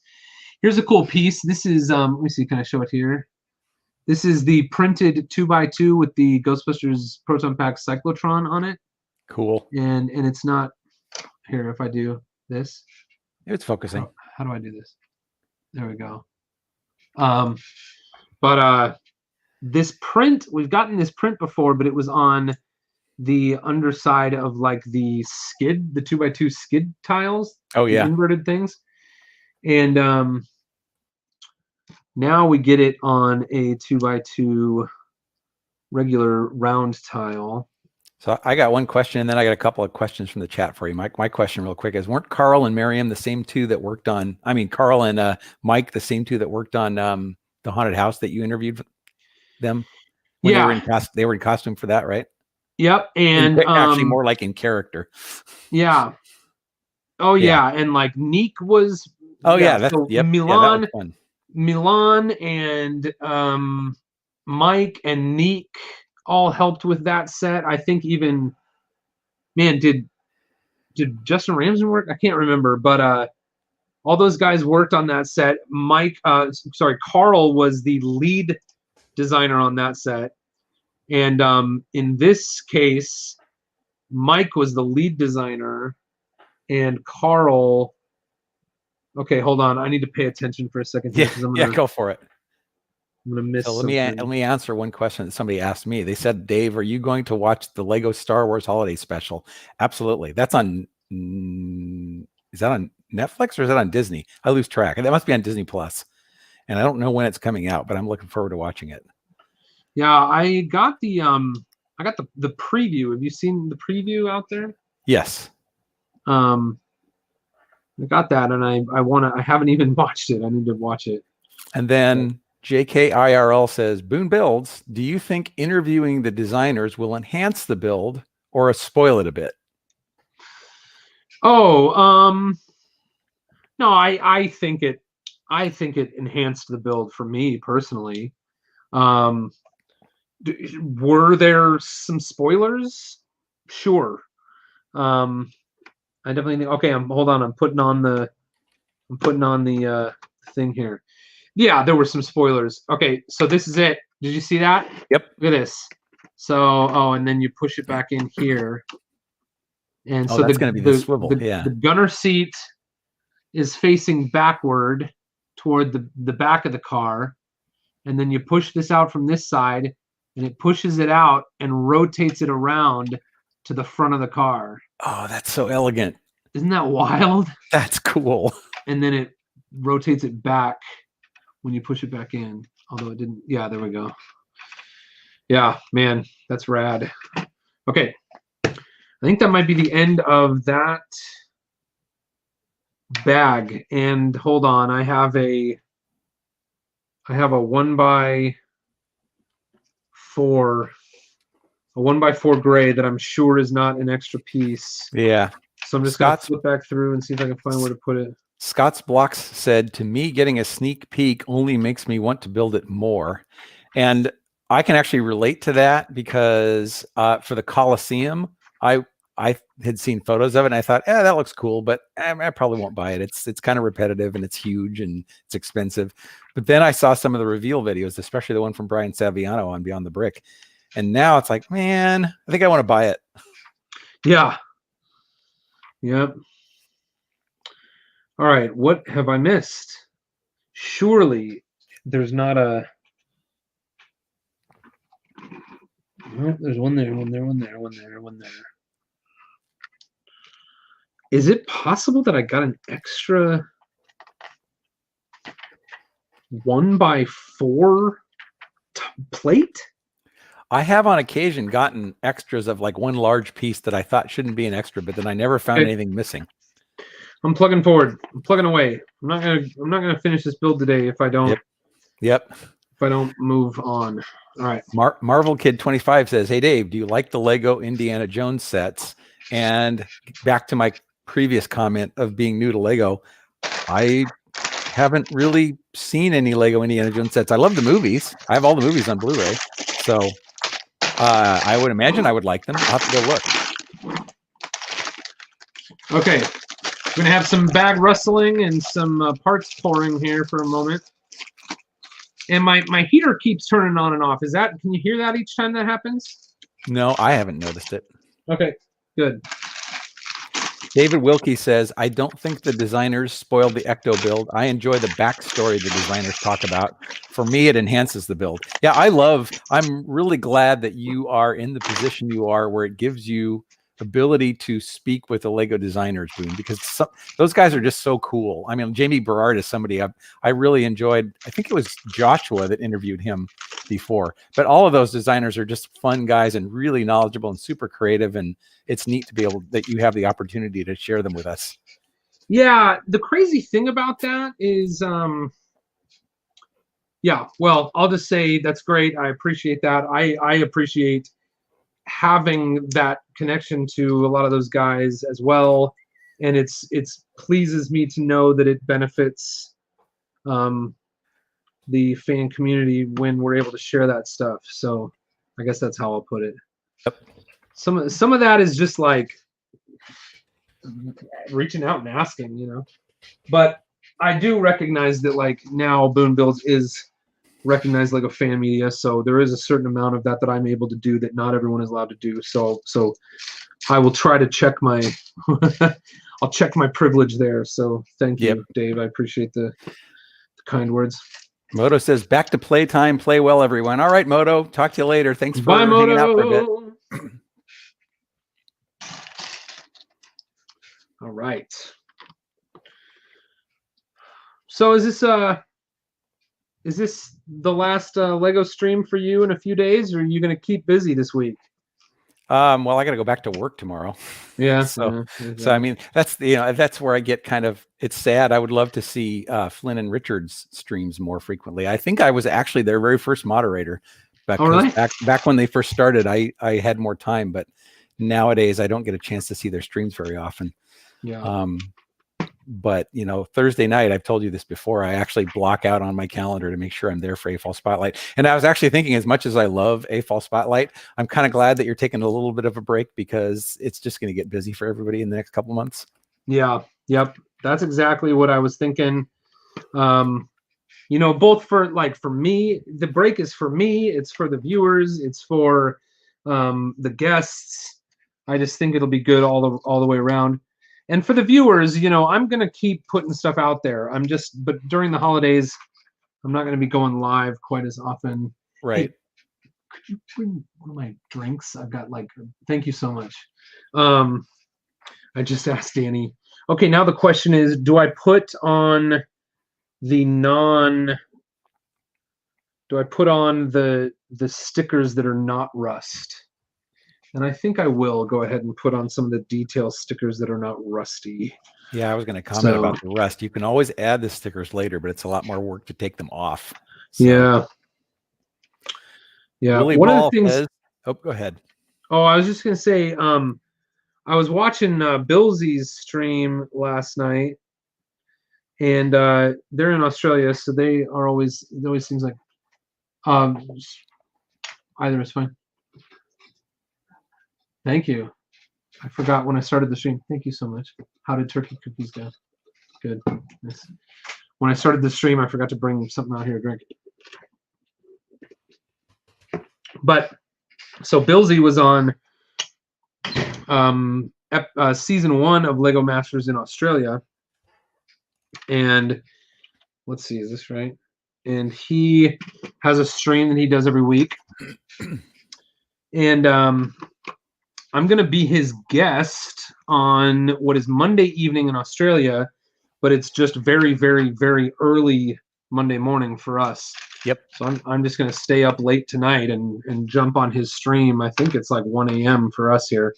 But he was saying they were building the Ecto-1 last night because it was there this morning. And so they were able to go to the store and get it, many hours before we were able to. But let's see. I keep missing stuff, you guys. So Willie Ball says, thanks for the opportunity to live vicariously through you, Boone. Oh, no problem. And then Jacob Rawbone says, hey, Boone, the Lego Saturn V set. I was wondering where you could get it nowadays, considering that it was a Lego Idea set and is no longer available. Well, Jacob, they re-released it. It's now set number 92176. And if you go to lego.com, you can order it right now. You can order it right now. And here's another interesting note on Saturn V. Guess who designed Saturn V? Mike Psyche and Carl Merriam, the two geniuses behind the set we're building right now. Wasn't it also Felix, the 14-year-old German kid or whatever? Wasn't he also one of the designers? Well, he was the fan designer. The fan designer. Yeah, that's right. Yeah. Oh, so Mike and Carl did that set too. That's yep. Awesome. Mike and Carl did that set as well. And they gave us some inside information when we were talking about the Ecto-1. We talked a little bit about the Saturn V as well. And they said that they were allowed to make a change. They changed one element for the re-release of the Saturn V, and it was basically their biggest regret from the original release. And they wouldn't say what it was. So it's a secret so far, to me at least. But they said that it was something that they felt was just a miss, like something they overlooked and that this one element should have been a different element to make the build, maybe the structural integrity or the build experience better. And when they heard that it was going to be re-released, they kind of like pushed to see if they could get what's the word? They pushed to see if they could get this part changed, and they were able to get the part changed. So nice. There is something about the re-release. One part is different, and I think that there maybe the parts count. I don't know. They said it's not the brick separator. There's something actually in the design of the set that is different, and they sounded very pleased to have been able to have the opportunity to fix that, because, you know, that really doesn't happen, right? Like if they put out a set and it hits the shelves, and then they realize that there was something they wish they would have done differently, they don't typically have the opportunity to make those changes. JKIRL says they changed the 2x4 plate to a Technic plate in the landing module. So you get holes for some reason? Maybe, yeah. So there must be some reason that makes more sense. Cool. Yeah, and now that he says Technic plate, I do think that maybe they did tell me that, but I haven't built that set, so it's not something that's stuck in my mind because I didn't have like a frame of reference for like what they were talking about. Oh, you never built the Saturn V? No, I have it here in my studio. I will build it someday, but I have not built it yet. That's a really fun set. I was impressed with the design of that. Yeah, I really want to build it because it would look amazing somewhere around here. Yeah. It's just such an impressive set, you know, in scale and kind of accuracy. I watched a show, I think it was on Netflix or maybe Hulu, but I watched a show with Steve Carell called Space Force. I've heard of it, but I haven't seen it. And he, in his office, has a bunch of models of the big rockets that send, you know, space crews to outer space. And I saw one of the, you know, the Saturn V that was in that show. I looked at it and I was like, that could be the Lego model. And it wasn't. I think as I looked closer at it, it was just a large scale model of the Saturn V. But that model is so good that, you know, it's just an awesome Lego set, but it's also just an excellent scale model, right? Yep, absolutely. Jake says maybe for extra clutch is why they replaced that. Maybe extra clutch. And then Scott Robinson says, Dave, roughly how many sets have you built? Wow. That's a really good question. Maybe 20? I don't know. I was building sets most of the time when I first started Lego a couple of years ago. And then once I started building MOCs at the beginning of 2019, I really slowed down on sets because I spent all my time doing MOCs. Okay, now Carl told me that if this was going to be motorized, that you would want to like connect these axles or give it a transaxle or something like that, or rather a what do you call that? A differential, and motorize it, because there is a special function on the roof of the vehicle that is powered by the right rear wheel when you roll the vehicle along, and so that link, you know, and just an extra little something could go in here and power the back wheels of this vehicle. But of course it would have to be done a little bit differently here. So they didn't design it so you could put a motor in if you wanted to? No, it's not like you know, like some of those creator roller coasters and stuff where like all you have to do is plop a motor in. Right. Okay. It is not like that, but what they did say was that, you know, they felt like it wouldn't require a great deal of modification to make it a motorized thing. And I think I will probably try to do that soon here, but unfortunately I just don't have time to engage that part of the process today. Yep. I do have half a mind to just turn this into one solid axle. Man, I don't know. But oh well. We'll get around to that. We'll get around to that some other time. So what page are you on versus how many are there? Oof, I'm on page 70 and there are almost 300. Oh, yikes. So, yeah, I don't know. We got to stop distracting you. Yeah, that's all right. That's all right. We're having fun. Yeah, if I don't get to build the whole thing in this stream, it's not going to be the end of the world. Yeah, I'm just thinking. I'm curious when you're going to be able to get back to working on the castle again, and things just keep stacking up. Yeah, so actually, I'll tell you what. At this point, and it's just because like everything I do takes longer than I think it's going to take. Yep. My plan with the castle at this point, and maybe it's good to talk about this here, is I think at this point I may just finish building the castle as I'm able, and I'll document the process of finishing it, and then I'll produce like one like third piece of content for that series that is sort of like showing, you know, the highlights of the rest of the build, and then sort of doing like a model review of the whole finished build. That's kind of what I'm thinking at this point. Do you feel like that would be okay, or do you feel like I really owe people, you know, finishing it in live stream? I would like to think that people understand that we all have lives and we're very busy and we have the best of intentions, but sometimes things don't work out. And I think as long as you do a summary video, that would be fine. Okay, that's that. Consider that an announcement, folks. I'm gonna finish up my castle, Castello Fortificato. I'm gonna finish that up as a summary video of produced content that will come out sometime in the next, I'll say next week and a half. You'll see that, and I'll make that one of my priorities to get done here. And Cody O says, "LOL, no pun intended, Dave. Stacking up." Oh. Wah, wah, wah. And then FabuFan MKE says, "You don't owe us anything. Thank you very much." And Okay. April B says, "The castle is incredible, by the way." Corona Killer says, "Do whatever you feel like." So yeah, you're good. Nice. All right, good. Well, we're good then. Thank you all for your support.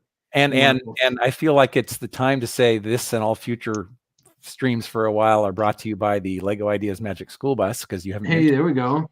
And I don't know when you last checked. I just looked at it. Oh, hold on. I want to be surprised. Okay. Let's see. Magic School Bus. I have no idea what it was like. Over here. Yeah, this is good. Good. 3,416. Holy smokes. 3,500 is creeping right up. Yep. Here we are, everybody. So you can get there. I think there's a link in the description of this live video. I've been putting it in the description of all my videos recently. I appreciate all your support. I have a feeling that pretty much everyone here has probably already given their support, but I'll take a moment then to say, listen, if you have anyone in your life who would be willing to give a moment, you know, just a few minutes to heading over to LEGO Ideas and supporting this project, I can't tell you how much I would appreciate that. I'm only going to be able to get there if I continue to have your wonderful support. And, you know, there's people out there, teachers. Do you know teachers? Do you know people who love, you know, like children's literature, children's shows? There's got to be people out there who are just really love this kind of thing, public television, and maybe have not seen the project yet. So anyone you're willing to share the project with would be awesome, and you have my sincere gratitude. And I recognize that just by saying the words sincere gratitude doesn't necessarily mean, but I do sincerely mean it. We know you, Boone. We know you mean it. Hey, by the way, was it Jake that did the Magic School Bus in a bottle? Yeah. That was so cool. I know Jake's in the chat right now. Jake, that was so fantastic. I thought that was super creative. I love it. There it is. Yeah. Thanks a lot, Jake. Man, I can't tell you how huge. I was deeply touched and honored by Jake's. You know, I had no idea that was coming. He just kind of like dropped it one day, and I was like, oh my goodness, this is incredible. And it just so much about what the ship in a bottle is, I feel captures the truest spirit of what LEGO Ideas is supposed to be. And so the fact that he would not only, you know, support my idea but show, kind of show his support for my idea by incorporating his version of my idea into his idea. Yep. And sharing it, and just him being a builder that I look up to in a big way. And I'm just so pleased to be able to call him my friend. And it already feels like it's been way too long since we've spent any time together. But yeah, no kidding. So is life. I think the last time I saw him was at Cascades, and that motorcycle that he did at Cascades. Oh man! In the post-apoc section, that was just insane. Yeah, I think he first took that to Jake, correct me if I'm wrong. You showed is it the Vagabond? Is that the name of that motorcycle? Is that the one you're talking about, Dave? I don't remember what it was called, but if I'm right, it was in the post-apocalyptic section right next to the Dream Bunkers.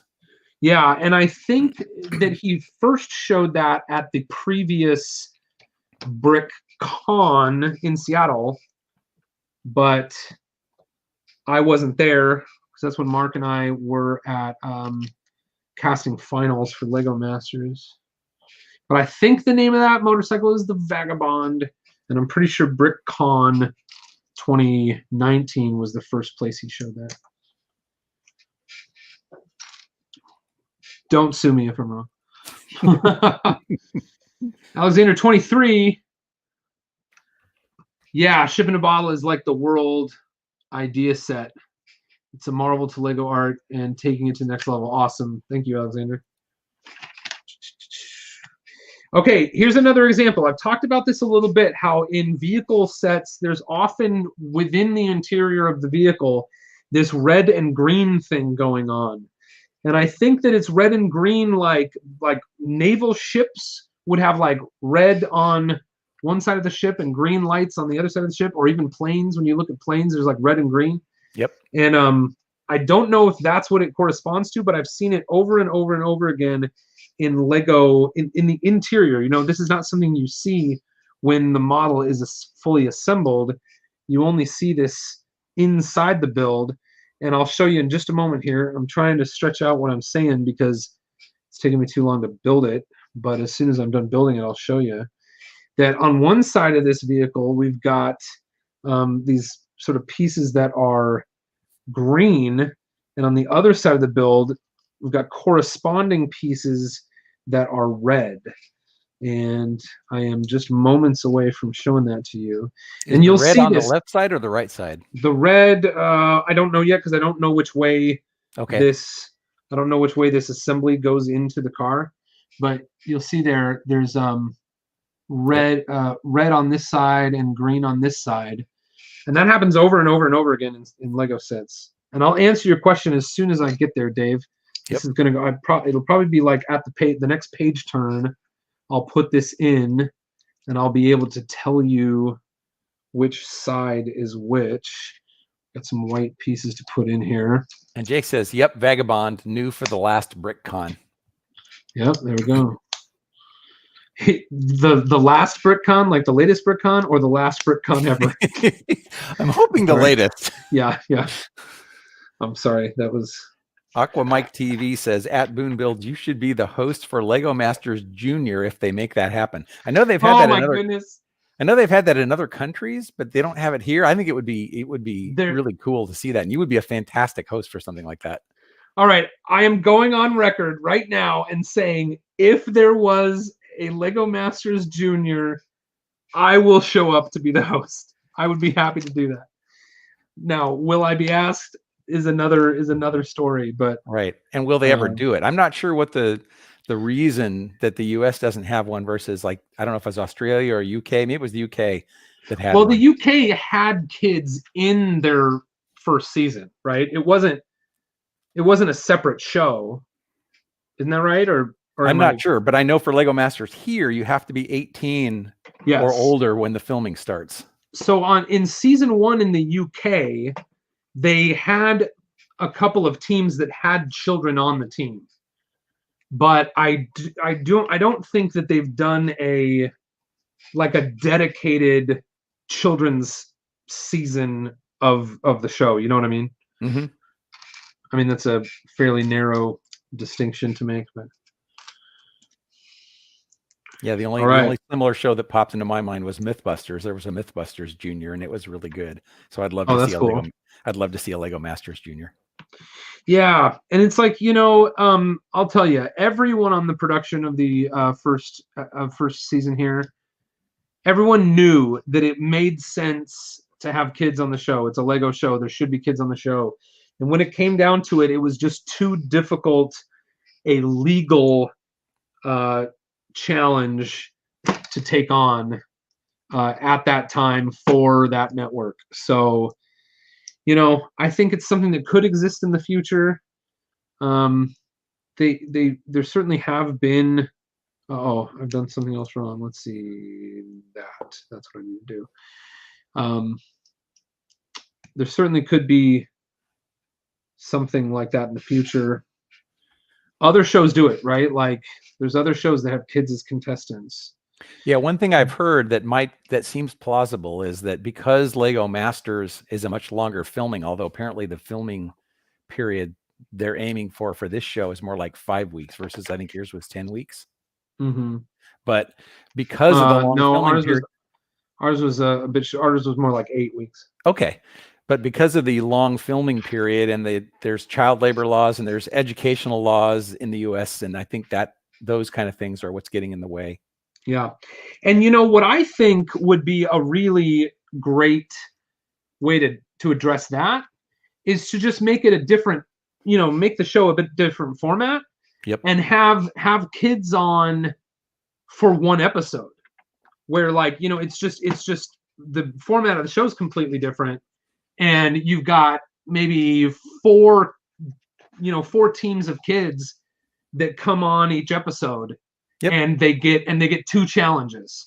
Yeah. And they've got to do, or even like if it was like three, I don't know.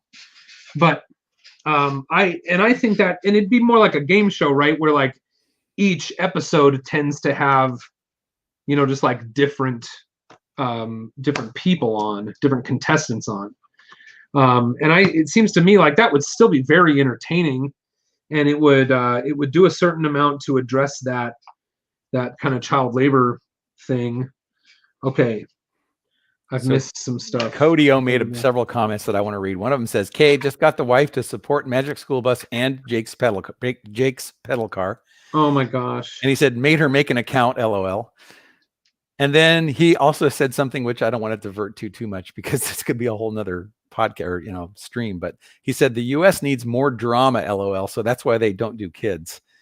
And we were talking about that over on Daryl's channel with the casting producer saying, we kind of wish there was more focus on Lego and less focus on. And you talked about this once. I think you were the one that said, there was a problem once where a build fell apart and they came over and you went, how does this make you feel? And you kind of went, I'll put it back together.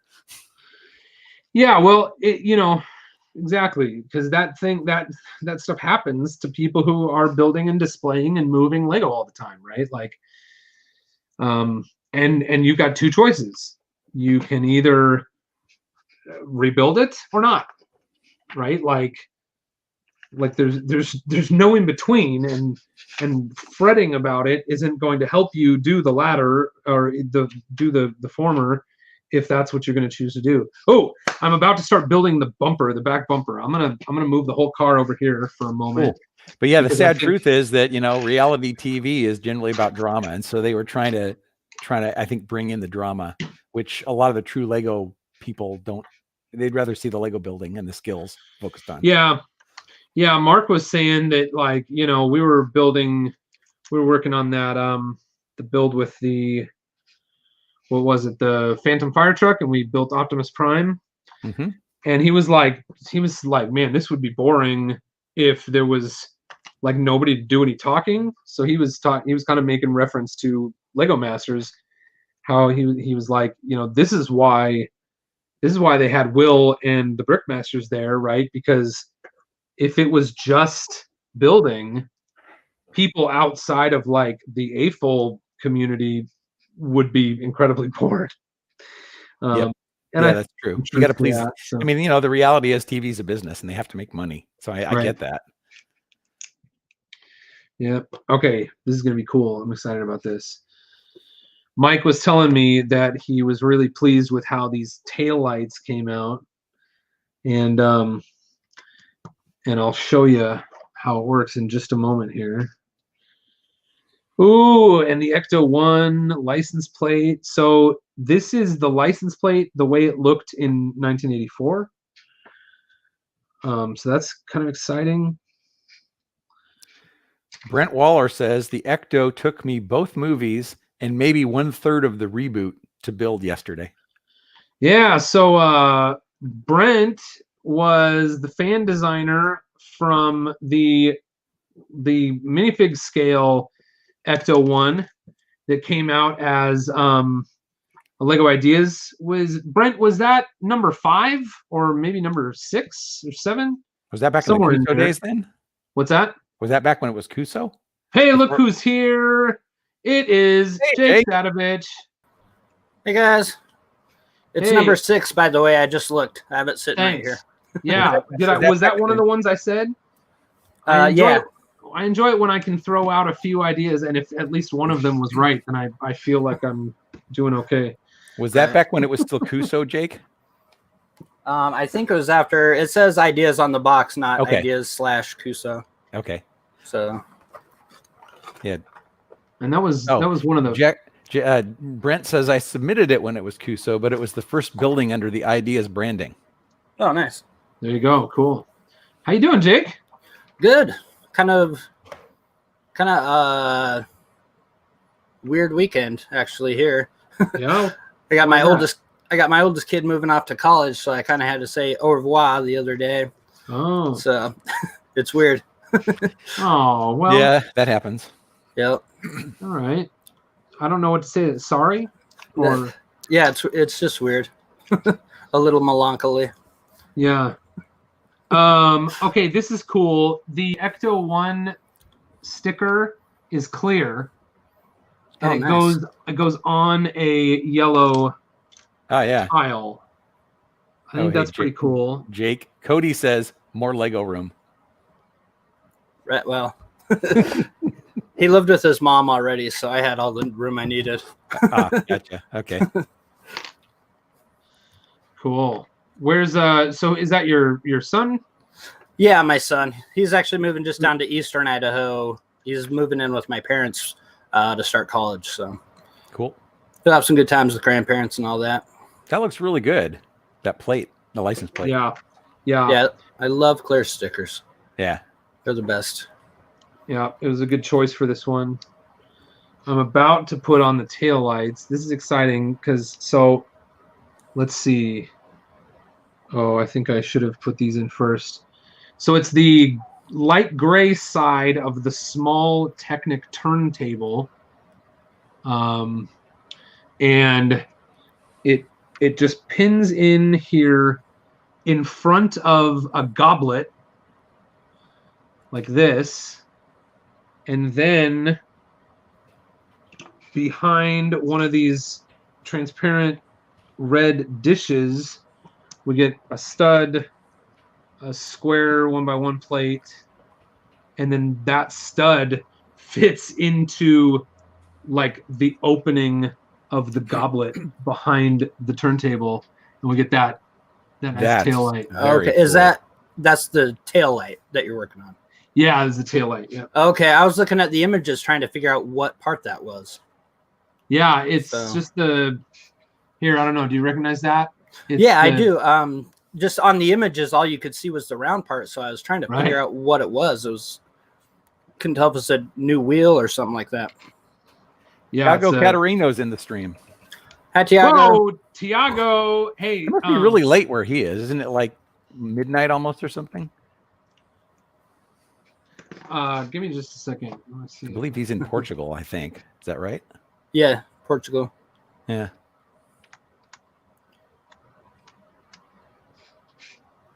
I'm gonna. Oh, hold on.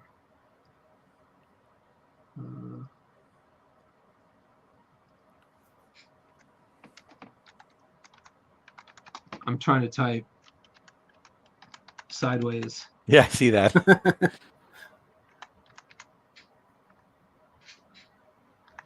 YOU apostrophe. Yeah, he says almost midnight.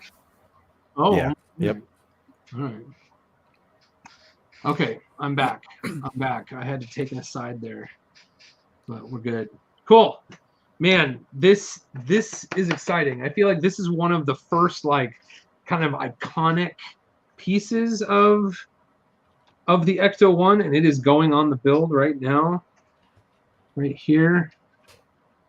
And then I know that one of the other cool things we're going to get in this set, and I don't know if it comes here alongside the back or if it's going to be more at the front kind of side bumper areas, is the 1x2 half round. It's like basically half of a 2x2 round brick. Oh yeah, those are really sweet. In the like hidden sides, not hidden sides, hidden side. I have a hard time with that. I know it's hidden side, but I always want to say hidden sides. And I feel like that was a common problem because I've heard them correct people besides me. All right, Jake, so you just sent a kid off to college. What's next? You got anything to look forward to? I've got a few projects going, but they're all kind of, in different stages of trying to figure them out. So yeah, well, right now at the moment I feel slightly adrift. Yeah. Like I'll go pick up my daughter next weekend. It'll be the first time it's just her and I. So. Oh, weird. Yeah, it's gonna be weird. Than your son, or no, she's younger, just okay, like a year and a half or so. So she's a senior in high school, so she'll be next. Like next year, she'll be leaving. Yep. So wow. She's already scheming to go down there and kind of follow him. At least for go live with the grandparents, go to college and whatnot. Grandparents have plenty of room? Yeah, they've got some room. That's good. And I suppose by then he might be wanting to his own place and all that. So yeah. Jake, Cody says, like a ship in a bottle adrift in the sea. Yeah. Yep. All right, I'm overlooking pieces. I'll be honest, folks, streaming and building simultaneously is really challenging for me. Yes, it is.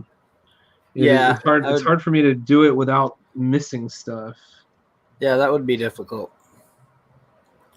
Talking to someone while you're trying to maintain where you're at in the instructions and all that. Yeah. Especially for something like the Yoda. Did you build the Yoda, Jake? No, I haven't built the Yoda. That is just plate on top of plate on top of plate, 1x1s, 1x2s, 1x4s. And if you're not paying close attention and you don't finish a whole page, you might even lose track of where you were without even anybody talking to you. Right.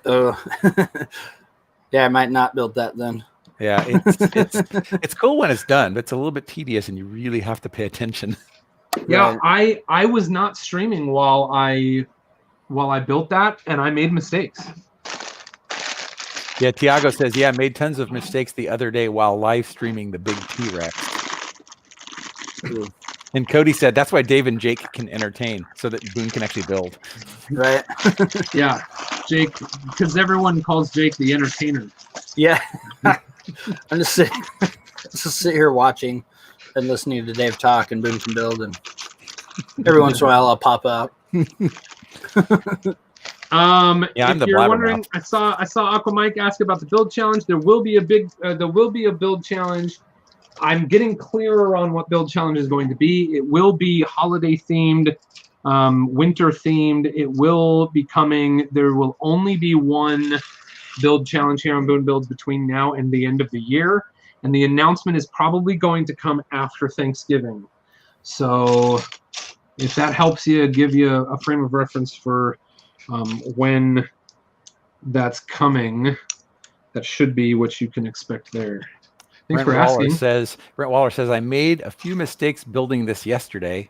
One quite bad, but I managed to fix it without pulling the whole thing apart. Oh. Well, can you tell me what it is so that I can avoid it? or will you be spoiling part of the build by telling me what mistake you made? I saw a picture of Brent. Brent wore his entire Ghostbusters uniform to the LEGO store to pick up his Ecto-1. He had his That's pack cool. on and his flight suit and the gloves and the belt and everything. I'll look for that. Yeah, it was a cool picture. Where was that posted?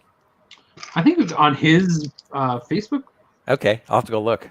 Yeah, I think I saw it on his Instagram. Okay, I think maybe I haven't opened up enough. Well, maybe I was gonna say I maybe have not opened up enough bags for this step. Yeah, I've done that before, where it's like I'm missing parts, and then I discovered there was another bag I forgot. Yep, right here. Brent says the mechanism for the steering, I had protruding Technic pieces underneath, which prevented the front wheels from even touching the ground. Oh no. Okay. Protruding. Okay, I'll see if I can make sure I avoid that. Sounds good. Thanks a lot, Brent. And he says he's got a picture on his Insta, Twitter, and Facebook. So I'm definitely going to go look for that on Facebook. Okay, this is pretty cool. So this, which side does that go on? It goes on this side. So you see I've already got like a little bit of the side here. This is that button that you push to make the gunner seat flip out. Have you seen that, Jake? I think somewhere I think I saw him using it. It might have been your interview with the guys, the designers. And then this whole chunk of the side of the car just like it goes around and basically makes that button disappear. Yeah, I love how they slipped it in there so it just looks like part of the car. It's not like a 2x2 sticking out of the side that's yellow or something. Yeah, it's just part smoothly in there. Yeah, that was pretty slick. Brent says it'll be obvious if you made the same mistake. There will be Technic protruding down at a perpendicular angle from the axle. Okay, well, that hasn't happened yet, so yeah. hopefully we're okay. And I'll pay attention to that as I move on here. I'm going to see how many pieces I can put together in the next 30 seconds. I wish I'd had a timer starting. That would be a fun little thing. Oh. I've got to push forward or I won't be able to finish this build up today. Oh, when I start putting together these like white and red pieces, it's just so iconically Ecto-1 that it just makes me happy. I'm afraid I'm going to cry before this build is over. All right. Oh, bye, Tiago. Tiago's leaving us. Yeah, see you later. Good night. Thanks, buddy. Good night, Tiago. Glad you're here. Bedtime. Bedtime for Tiago. Jake, did you so Tiago was the product designer on Ship in a Bottle, right? Yeah, he designed the final set. Did you kind of build a relationship with him through that process, or did you get to know him more like through the internet afterward? Afterward. Yeah. Yeah. I didn't really have much interaction at that point. Yeah, I was going to ask. I don't know how much of this you can answer, Jake, but what kind of interaction did you have as a fan designer with the actual Lego designers? I personally didn't really. I know that varies because I've heard some people telling stories about them going back and forth. I really didn't. And this is just speculation. I think it was just that it was such a complete redesign. That I don't know if I would have really had much input. Gotcha. And then when you go to review, you send in like digital files and all of that. So as part of what I sent them was I did several little videos on showing where the rigging and putting the ship in and all. So I think I gave them really a lot of information up front, and then they just kind of took it from there. So later I just kind of saw what was nearly the final product. But yeah, I think that varies from designer to designer. Yeah, it probably has to do with, a lot of just what the workflow of the individual designer is like. That's of course just speculation, but Yeah, Brent says they changed the process a lot now compared to when I first did, and probably back when you did your ship in a bottle. The process for Seinfeld is a lot more formalized now. There's a lot of back and forth, he said also. Yeah. Yeah, and it's, it's an ever evolving process they're going through with ideas. Yeah, he said back for Ghostbusters had a very similar experience to you, Jake. Oh, okay. Sam Stevenson says, man, this is like legit ASMR. Is it? Just soft talking? Right. Soft talking and Lego people. Okay, hold on. I gotta adjust this chair. Let's build some Lego. All right, everybody. Didn't Boone builds ASMR hour. Didn't Joshua do a whole ASMR video at one point, like last? It was year? right here. It was Joshua and I did an ASMR video for I want to say it was for like April Fool's Day, maybe 2 years ago. Yeah, that was hilarious. Oh, that's right. I remember you guys talking about doing that, and then I saw it later when I think it was when we were in Chicago. Yeah. So exactly, they typically try to tape their April Fool's projects at Brooks Cascade because it's like the latest, it's the convention that's closest to the beginning of April, at least that they regularly go to. This is so interesting. I just guess I put together like the steering column kind of thing. Yeah, so this is like just like a pedal, like a gas pedal down there, and then like the steering column. But cool. I don't think it does anything. I think it's just there to look cool. Yeah. Yeah, they always do some good April Fool's ones. I remember the 2018 one was pretty good. I happened to be saw them filming some of that, and I missed part of them filming when they were trashing me that I later saw when I watched the video. Didn't they do some kind of like a job interview one or something recently at Cascades? Well, that was this last year. It was like Undercover Boss. That's it. Yeah. Oh yeah. I wish I had these instructions loaded up on the screen. I feel like I'd have my face up. They should be out, right? Probably. Interesting. I prefer building. It's interesting because I like almost everything digital, except I prefer building with an actual paper manual for whatever reason. Would either of you be willing to see if you can find me a link to the digital? Sure, I'll go look. Plans for this, because I feel like I'd be able to look. If I was looking up at the plans, I would. I don't know. I think it'd be more personal for all of us if I spent more time kind of like looking at the screen or camera, and then at least I don't know if it makes a difference, but if you're willing to look, I appreciate it. There we go. I got it. Hold on. Got it. Cool. Yep. You can put it in the private chat or the live chat. It doesn't really matter. People are allowed to have it. So. Either one. I don't care. Here, I'll put it in the YouTube. Here's the that's the link. I put it in the video chat. Cool. All right. Yeah, Rick Brickham says it's a more tactile experience with the physical manual.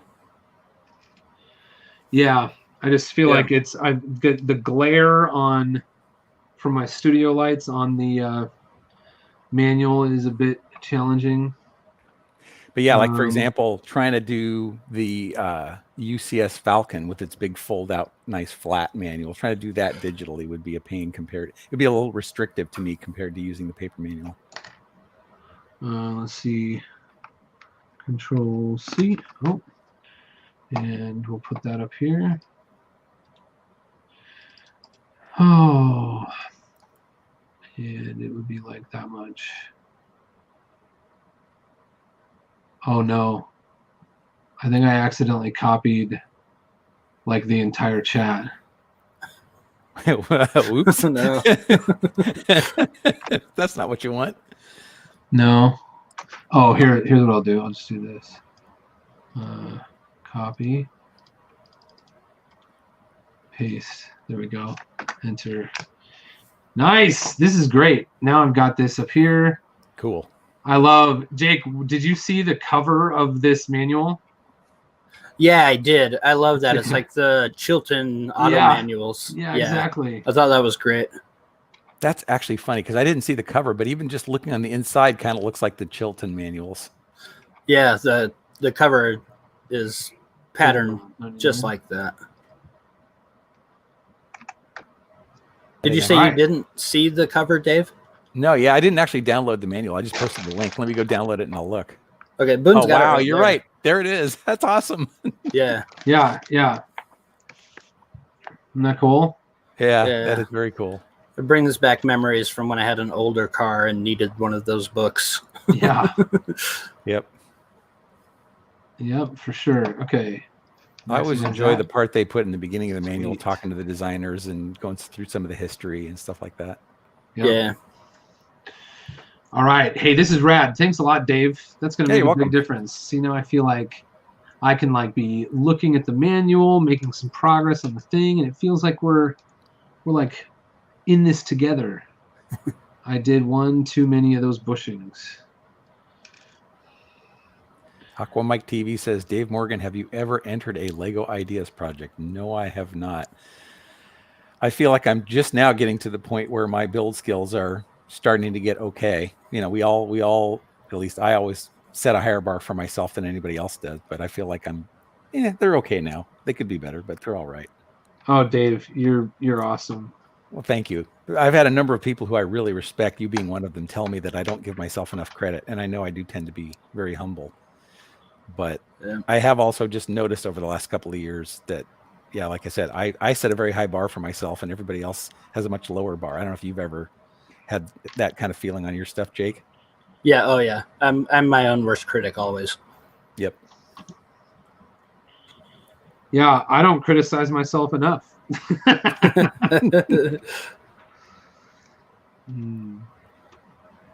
But anyway, yeah. Well, I think your buildings are awesome. Cody says it's nice to have designers the similar age to and around us to hit us in the feels.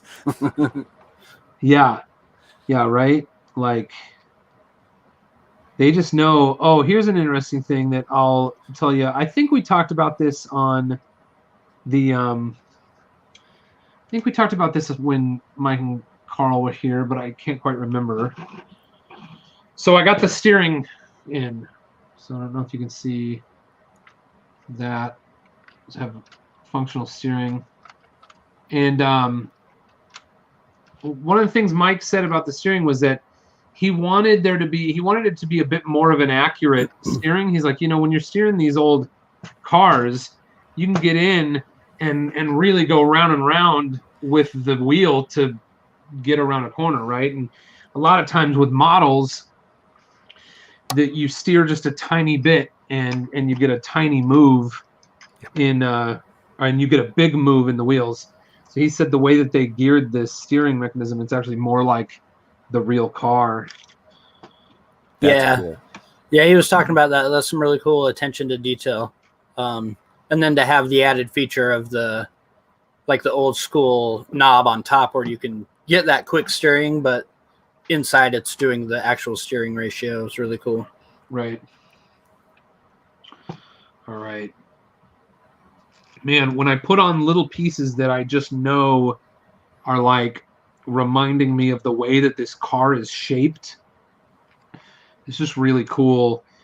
I have been a fan of this vehicle for so long that it's just really, I don't know how to say it.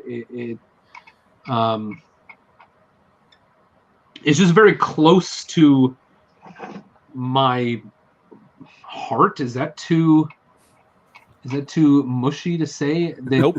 As I'm building pieces of this model, it's just like I know it inside and out, and so when I see how well they've done at some of these things. Okay, hold on now. Okay, that's that. Then here, that works. Okay, then this. I just realized some pieces I missed a little while ago, a few pages back. So I get to the other side and it's spun me around and I can't quite see what I've missed. But anyway, all I was trying to say was like, you know, so then I put on a little piece, like knowing this vehicle as well as I do, you know, just kind of in my imagination. I put on a little piece that adds a little bit more of a suggestion to what this vehicle is going to look like. And I just think, like, goodness, they've done such a great job with this. I don't know. It just makes me pleased to know that there are people there that are going to care as much about the detail. And it's not like Mike was a huge Ghostbusters fan, you know. He was definitely familiar with the movie and enjoyed it. He had some stories about that from like college, but you know, I'm a huge Ghostbusters. So I would consider myself a huge Ghostbusters fan. Anyway. All right. Now I'm building something completely different here. What is this?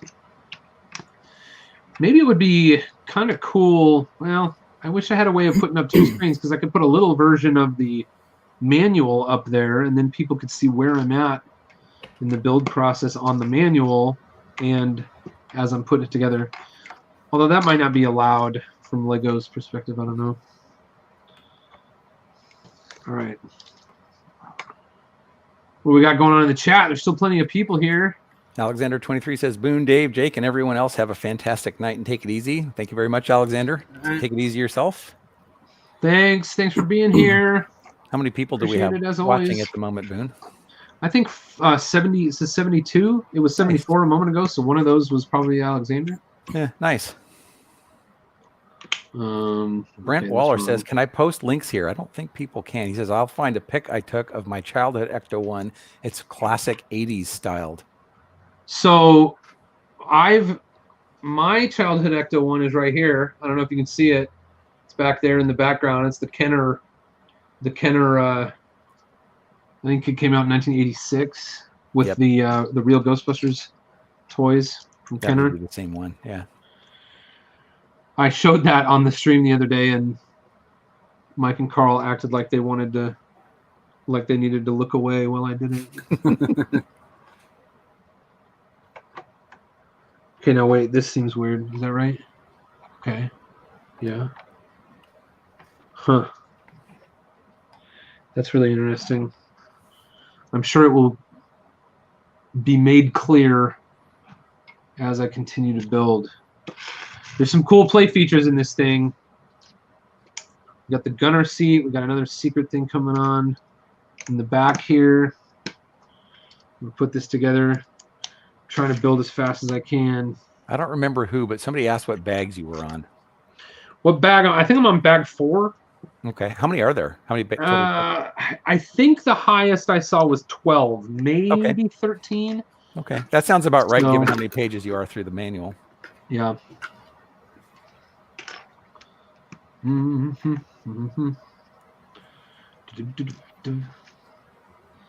Oh, and just like the shape of this car, you know, the details of this car as Ecto-1 are spot on, but the shape of this car as a Cadillac, like even the specific shapes about this car that were given to this car by Miller Meteor, the manufacturers of the hearse ambulance combo that made this particular vehicle, they just did such a good job achieving the right shapes.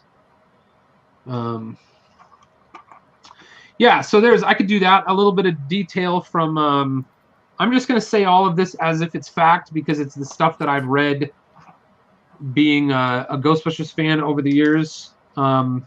And of course, y'all are welcome to go do your own research on this if you're interested. But these are the details I know about this car as I've learned them over the years. So this was the original donor car was a 1959 Cadillac. The maker of the professional upgrade was Miller Meteor, and the model of the car was it's called a panoramic, which means instead of, you know, like a panel van kind of ambulance or a Landau style hearse that would have not windows all the way around, this one has windows all the way around. And Oh no, that makes sense. Okay, never mind. There were 2 vehicles purchased for the first movie in 1984. What am I doing here? We got that and that. And one of the ones that you see both of them in the film.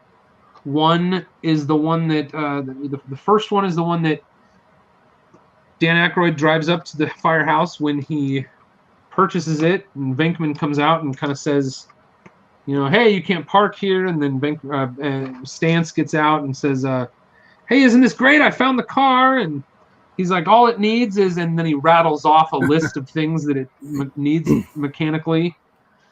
And he said, well, how much did you pay for it? And Stantz says, only $4,800, which I think at the time, like $4,800 for kind of a busted old car would have been kind of a lot of money. Yeah. And yeah. I was making a point, now even this car, because of the popularity of the movie, to get the accurate car to build an Ecto-1 is going to set you back quite a chunk. Oh yeah. But even outside of like the world of Ghostbusters, the popularity of like professional service vehicles, classic professional service vehicles, has gone up tremendously since the 80s.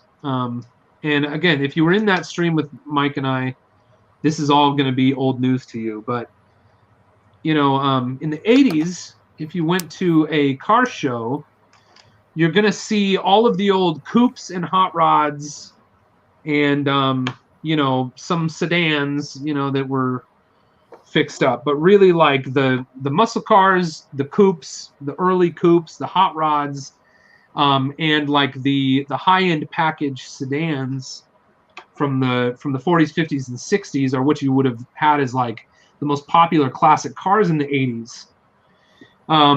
But those cars, started running out, as far as being able to find them to do restoration projects. And this is very interesting. Okay, so here we've got a second seat back here, and it's going to be able to slide as well.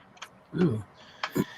And so then you started seeing in the 90s, it became much more popular for old pickup trucks to become, restoration projects for classic car enthusiasts.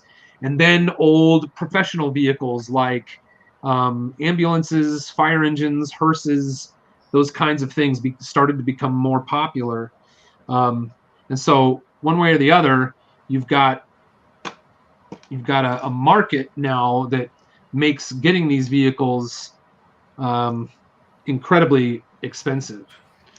What was my point there? I don't know that I had a point other than making up, bringing up interesting things to hear about this car.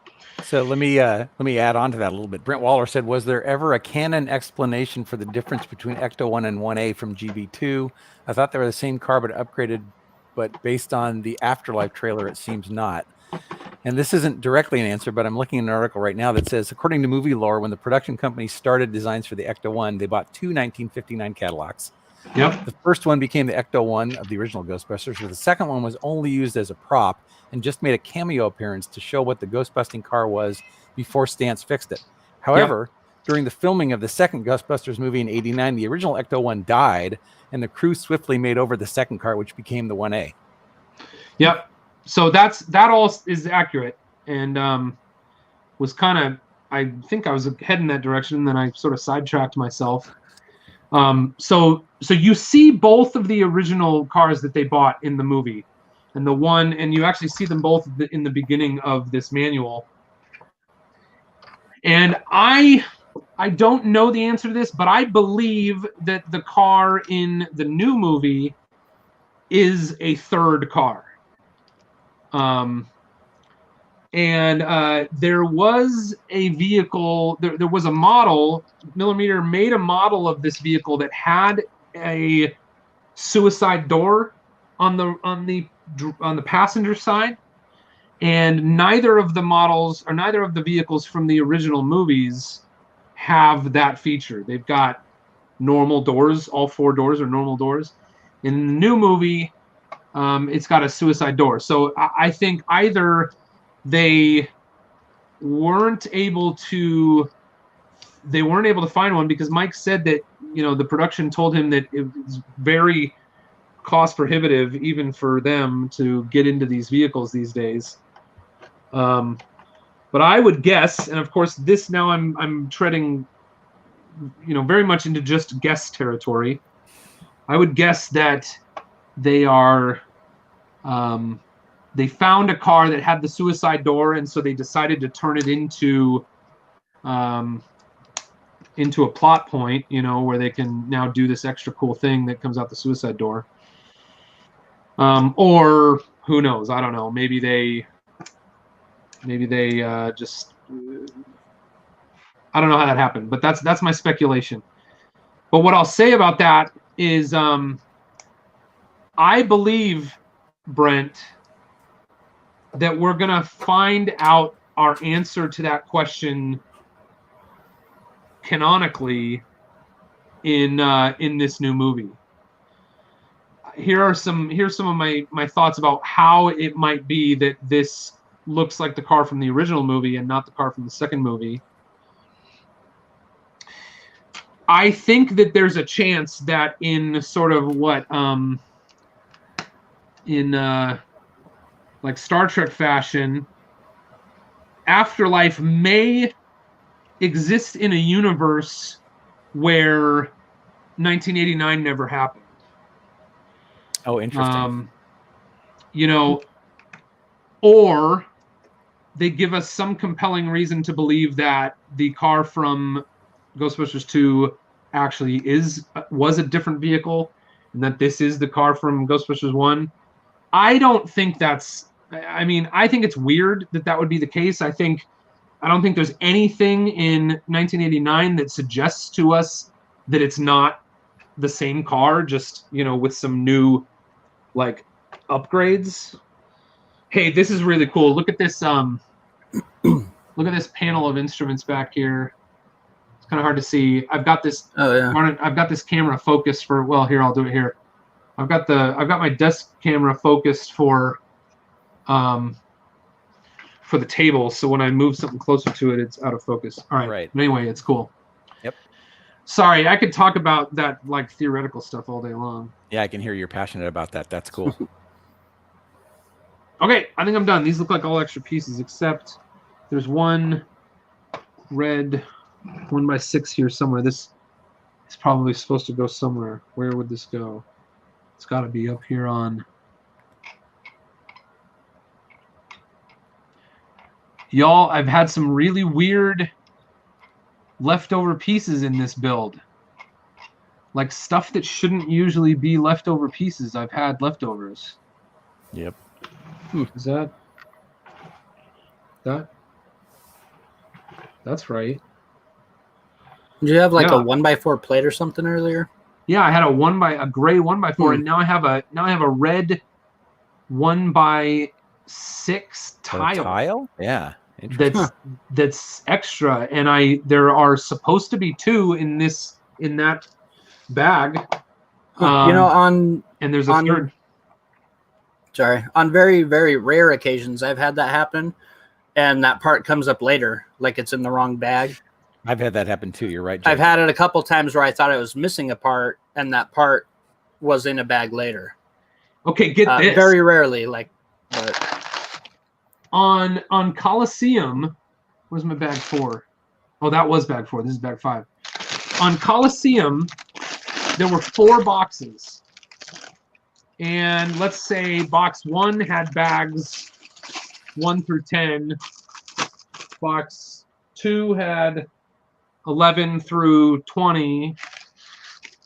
Box 3 had 21 through 29. And then box 4 was supposed to have 30 through 40. Yes, 40 bags. Wow. And of course, there are multiples of some of those numbers. But when I got to the end of the third box, I was on bag 28, and it was in, and each of those boxes had their own manual. And I got to the end of bag 28, and there was no bag 29 in that box. Oh, wow. And the opening of bag 29 was in the manual that came in that box. Huh. And there was no bag 29 there. And so I opened up the next box, and I had to go through the entire box because, you know, they're not really in any order in there. But sure enough, oh, I must have one more bag 5. Sure enough, bag 29 was in box number 4. Yeah, okay. Oh, wow. But it was at the end of the manual number 3, which came in box number 3. Oh, yeah, I see. Interesting. Oh, wow. Okay. There is a question that has come up a few times in the chat, so I'll read this to you, Boone. It says, Boone, can you ask, it says, ask Boone to challenge Mark to create an Ecto-1 mech. You know, that's very interesting because I was supposed to collaborate with Mark years ago, and he was going to build Marty McMech and have a Marty McFly in a DeLorean mech, and I was going to build Mecto-1. And I'd have a mech version of the Ecto-1, and I never brought up my end of that bargain. And I think he did build Marty McMech, and so it should have existed. And I'm sorry it didn't. And maybe it is right that I challenged Mark to do it instead of making the world wait for me to do it. Mecto-1 is a great name. I love it. Isn't that great? Yeah, both of those. It was like Marty McMech and. Or Marty McFly is the other variation. And Rick Brickham said, I suggest he call it Ectomus Prime. Yes, Ectomus Prime. That's great. And there actually is a, for anyone that, you know, follows actual Transformers toys, there is an Ecto-1. I think it was a San Diego Comic-Con exclusive a couple years back, or maybe it was just announced around that time. But if you go out there and probably on eBay somewhere, you can find an Ecto-1 Transformer robot. That's cool. All right. I'm supposed to have it's gray. Do you ever look at the manual and think you see one color, and then you try to looking for it and you don't see it, and then you look back at the manual and it's a different color? Yep.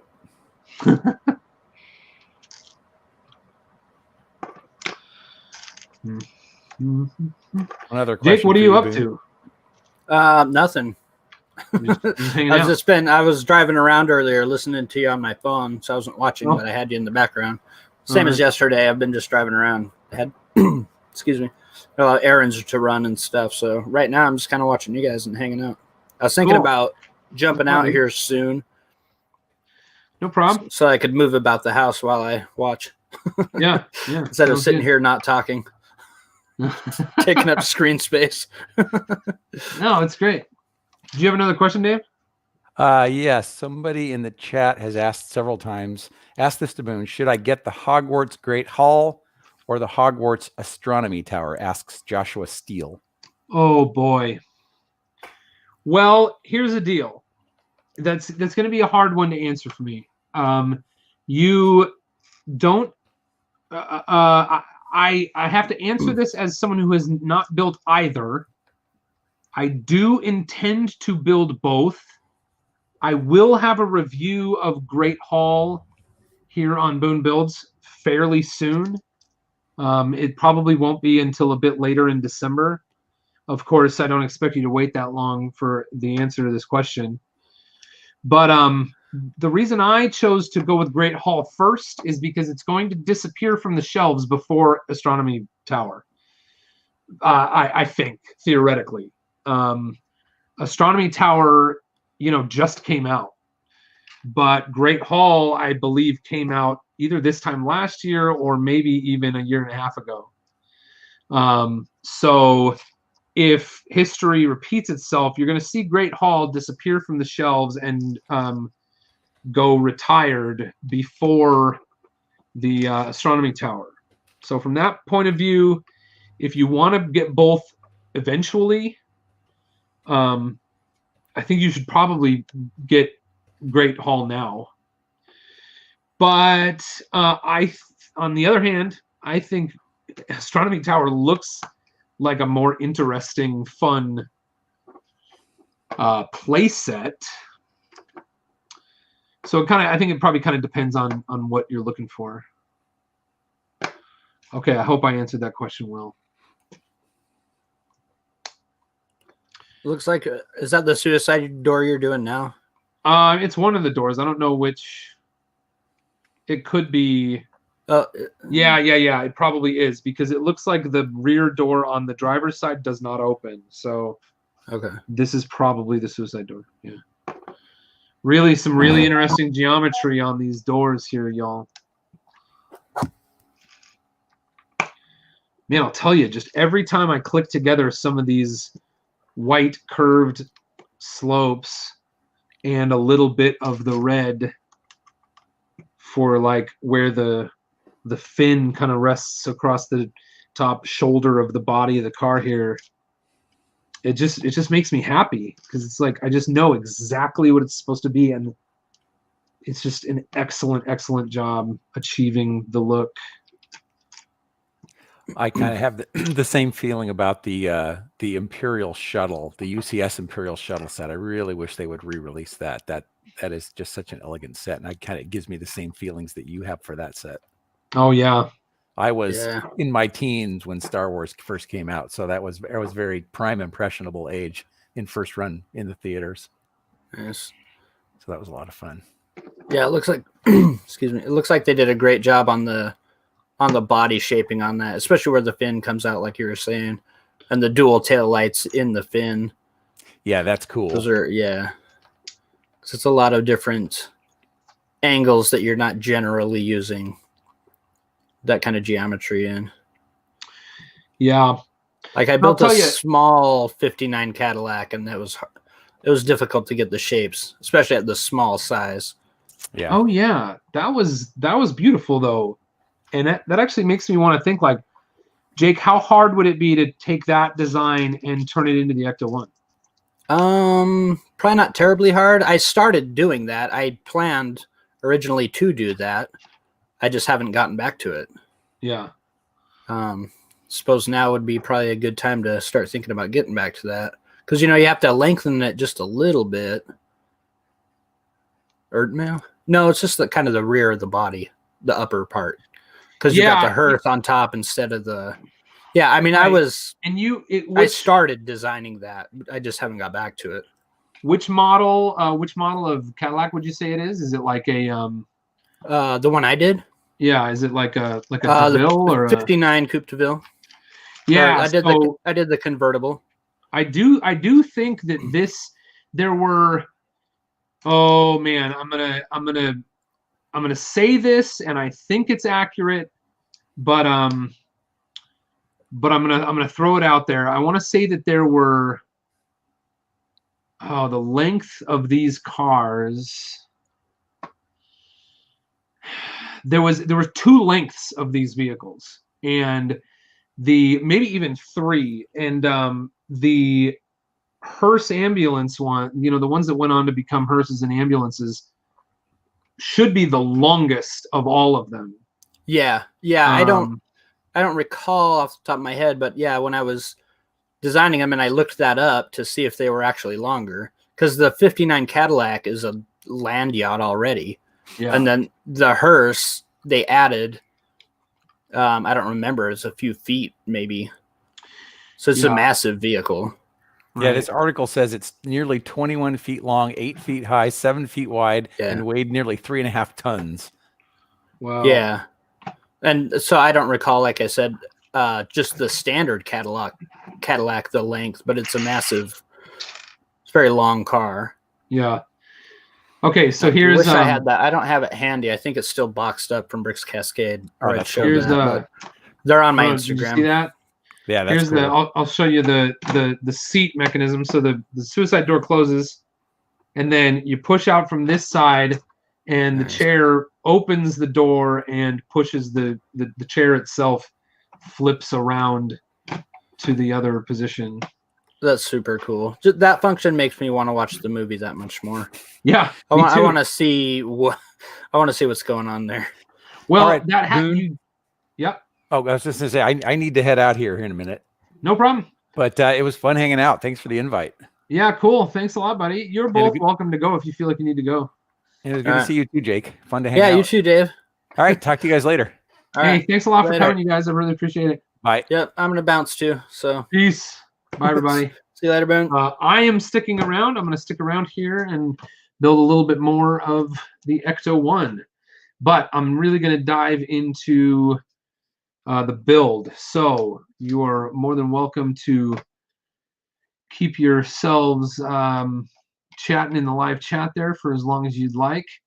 I will do my best to share some pieces of the build with you here as I go. I am looking at my screen now. I started out using the paper manual that came in the set, but then I decided it would be a little bit easier for me to connect with you all if I was looking up here at the screen instead of down in the book the entire time. Willie Ball is still here. Brady Fisher is here. Cody O is still here. Thank you guys so much. Brady asked what my favorite build on LEGO Masters was. Talked about that a little bit earlier in the stream. I tend to say the Pops Food Cart Tower from the Mega City Challenge, Mega City Build Challenge, is my favorite. I think my favorite build, my favorite challenge for LEGO Masters is probably like Good versus Evil. That was a really fun challenge. Let's see, what do I got going on here now? Oh, I put the wrong thing on the bottom there. They're supposed to be brackets, and I just put in simple little 1x2 plates. Some really fun geometry on this build, you guys. Who is classic? Someone said, Boone, you are an official member of Beyond the Brick, right? Yes, yeah. I mean, we're contributors. So John and Joshua Hanlon are Beyond the Brick. They are the employees of Beyond the Brick. Everyone else that you see over and over again on Beyond the Brick is a contributor. Yeah, I guess that's what I'll say about that. Oh, this is the bottom. I'm building the bottom of one of the front doors here because the No Ghost printed brick is going to set right in there. And I am so excited about this printed brick. No Ghost printed on a 1x4x3 brick. It's incredible. What an incredible piece to have. All right. And yeah, someone there says Pops had my favorite backstory. That's awesome. I'm glad you enjoyed it. We certainly felt like we connected to Pops. We were trying to do kind of a Portland thing, but at the same time, it was like trying to honor our own dads, trying to honor Nestor. I think Manny and Nestor had just left the show at that stage in the game. And I think they had just left the previous challenge, and so we called Pop's Food Cart, Pops, because that's what Manny calls Nestor. And they were our buddies while they were there, so that was fun. Let's see. Plugging away. I'm plugging away on the Ecto-1. Hey! Perfect timing. Look who it is, everyone. It is the Moto. Hey, Moto, how long were you waiting? A minute. A minute. I'm not Awesome. polite like Dave. I message you directly when I joined because I know you get a little distracted. Awesome. Hey, yeah, Dave and Jake have been in here for a while, and they just both decided to leave at the same time, and then you show up. I saw that, and maybe I was inspired to join by their loss. Aww. I Moto. can stay till 6. That's great. I didn't That's want fine. you just to be sitting here all alone. Anything I get from you is a blessing to me. So The same. thank you very much. I'm glad you let me join. It's cool. Yeah. Hey, What TV. Hi, Willie Ball. Anybody else want to shout out? Hi, Brady Fisher. What have you been up to? Lots of live streams today. Sunday's a big live stream day for me. Yeah. The community has like slots all over the place. And then while doing the live streams, I usually have been building. I extended that wing I was working on. Ooh, I can't wait to see it. It's not great, but it's something. I wish I had a way of letting you guys. I need to see if there's a way I can let you guys come in and not only join the screen to be on, or not only join the stream to be on screen, but also like manage the screen shares and update the things and highlight the comments and stuff like that. I think it can be done. I can't remember. I don't know how. I could have sworn. Yeah, I'll have to look into that. Bricksmith does it, and he shares it with Brickblaze, but I don't know how they pull it off. Maybe they changed the ownership of the stream though to pull it off. Yeah, that could be, or he could just be like giving his login to. Yeah, I don't want that. But it seems like StreamYard should provide that to me as part of the service. Even if I had to pay a little bit of money for it, I'd be willing to do that. Because that would be a great functionality. If y'all, if you didn't have to wait for me to add you to the stream, and then what's going on here? Oh, sorry. If you didn't have to wait for me to add you to the stream, and then if we were in here and you wanted to do a screen share and you had the privileges to just share your own screen and do all the stuff, that would be really cool. I'll have to look into that. Oh, thank you, Brady. What did Brady say? Oh, he's just so happy they answered one of his questions, and he was disappointed you didn't win LEGO Masters, as I'm sure you are. Oh, thank you so much, Brady. Yeah. I appreciate that. I'm excited for season 2. I'm looking forward to seeing what they do. I'm just waiting for the new challenges, quite honestly. I think it's going to go nuts. Yeah, I can't wait to see what the heck's going to go on in that show. Oh, yeah. You mean what kind of challenges they're going to do for season 2? Yeah, I mean, no one can answer what's going to happen, but I'd expect they can't reuse the same challenges because people would have memorized approaches to it. And, and it would kind of be it just wouldn't be as exciting as if you had a fresh bunch of new challenges. And I can't imagine the challenge designers are going to sit on their behinds and not come up with something just incredibly ludicrous to throw at all the contestants. So and one thing I'll tell everybody from experience would be, oh wait, this is wrong. I've just done something wrong. Should have been building.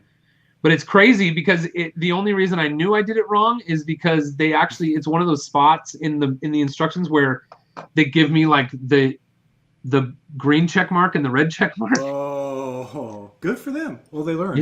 Yeah. So they must have had the test builders tell them, hey, this is going to be a problem for some folks. Hey, we've seen people mess this up.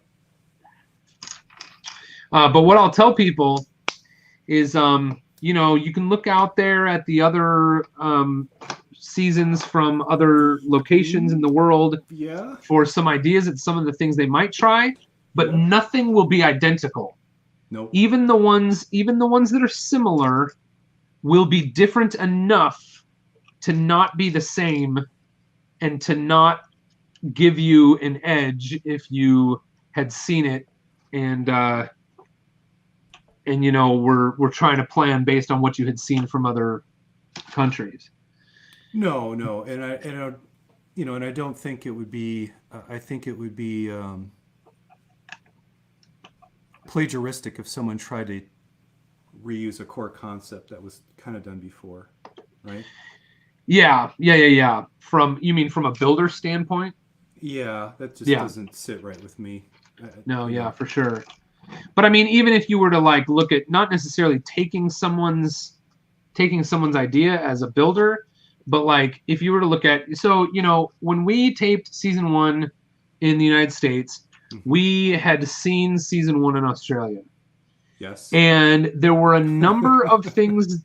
There were a number of things that were similar. A number of challenges that were very similar, but none of them were exactly the same. Oh my goodness! Look at this mechanism. Incredible. It's how can I show you this? Up here? Oh, it's a butterfly.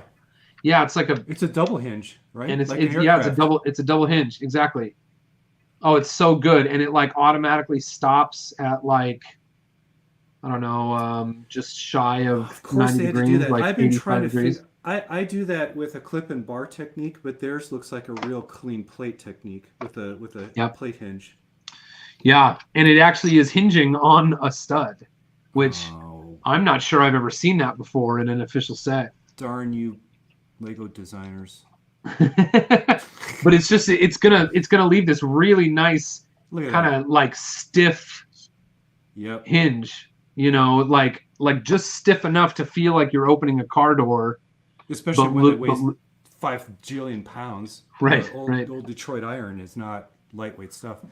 Right. My friend in college had one of those big. Well, I went to school in Michigan, Motor City, and there was still a lot of the older Detroit iron rolling around. Of course, it was cheaper and more affordable. So, my friend had this. Oh man, like you and Jake talking about those cars just brought back memories of me trying to sit in the passenger seat. And every time he took a turn, not slide several feet in either direction. Yeah, even wearing a seatbelt. Right. Those things would float. They had no turn radius, but you basically just float on the highway and sort of roll around every time you took a turn. Exactly. Yeah, this is definitely one of those vehicles that, like, if I had a chance to drive or own this vehicle, I would do it in a heartbeat. Even one that wasn't necessarily decorated like the Ghostbusters car, but to have like a big old panoramic 59 Cadillac hearse ambulance. I mean, it'd essentially just be like a giant station wagon, which I just think would be rad. They're cool. They're not good in a collision. That's the only thing. Oh, yeah. I was, when I was younger, I always dreamed of having a classic car, but nowadays I'm like, I just can't. I can't. Unless it's just having it at a show or something. I couldn't see myself driving one. Right. Unfortunately.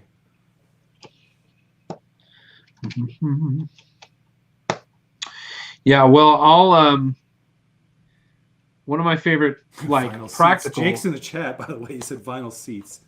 Yeah. Yeah. The ripping sound of flesh in the summer. That was another great memory. Yeah. Okay. The door is going on. Here, I'm going to turn this around so y'all can see the door assembly going on here. Burp, burp. So there was a question earlier on. Are those printed ghosts? No ghosts? Or are they? They are. They are printed. Of course they are. It is a 1x4x3 brick with a giant, tasty printed no ghost on it. Yeah. It's so pleasing. That's satisfying. It may be my new favorite printed element of all time. I was going to say that has I didn't think about it before, unless they did some spectacular Batman logo. I mean, well, they're one of my favorite printed elements is a Batman logo, and I think it's the biggest Batman logo printed on an element, and it's from a 4+ set, and it's sort of like the driveway. It's like a big. What is the footprint of that element? I think the footprint is 4x6 probably, or maybe 4x8. But it's like a big sloped curve, and it has, I think the only studs it has on the top are at the back. There's like a 1x4 plate coming off the back. That was my son's first junior set. Yeah. And I absolutely love that element because it's just this big, clean bat logo it's on a gray element, so it has to go on something that's more than just a black color scheme. But sure. Rick Brickham, interesting question for you or for me. I'll go first. Have either of you ever had one of your mocks copied or reused or reposted without your knowledge or permission?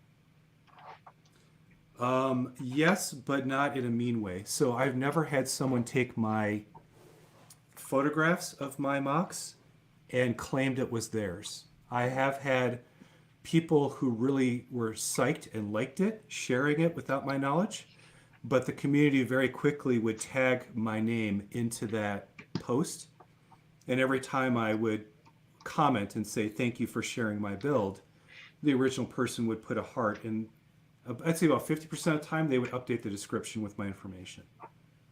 How about you, Boone? Have you had plagiarism or anything like that happen? Or I know some folks who have, and it really sucks.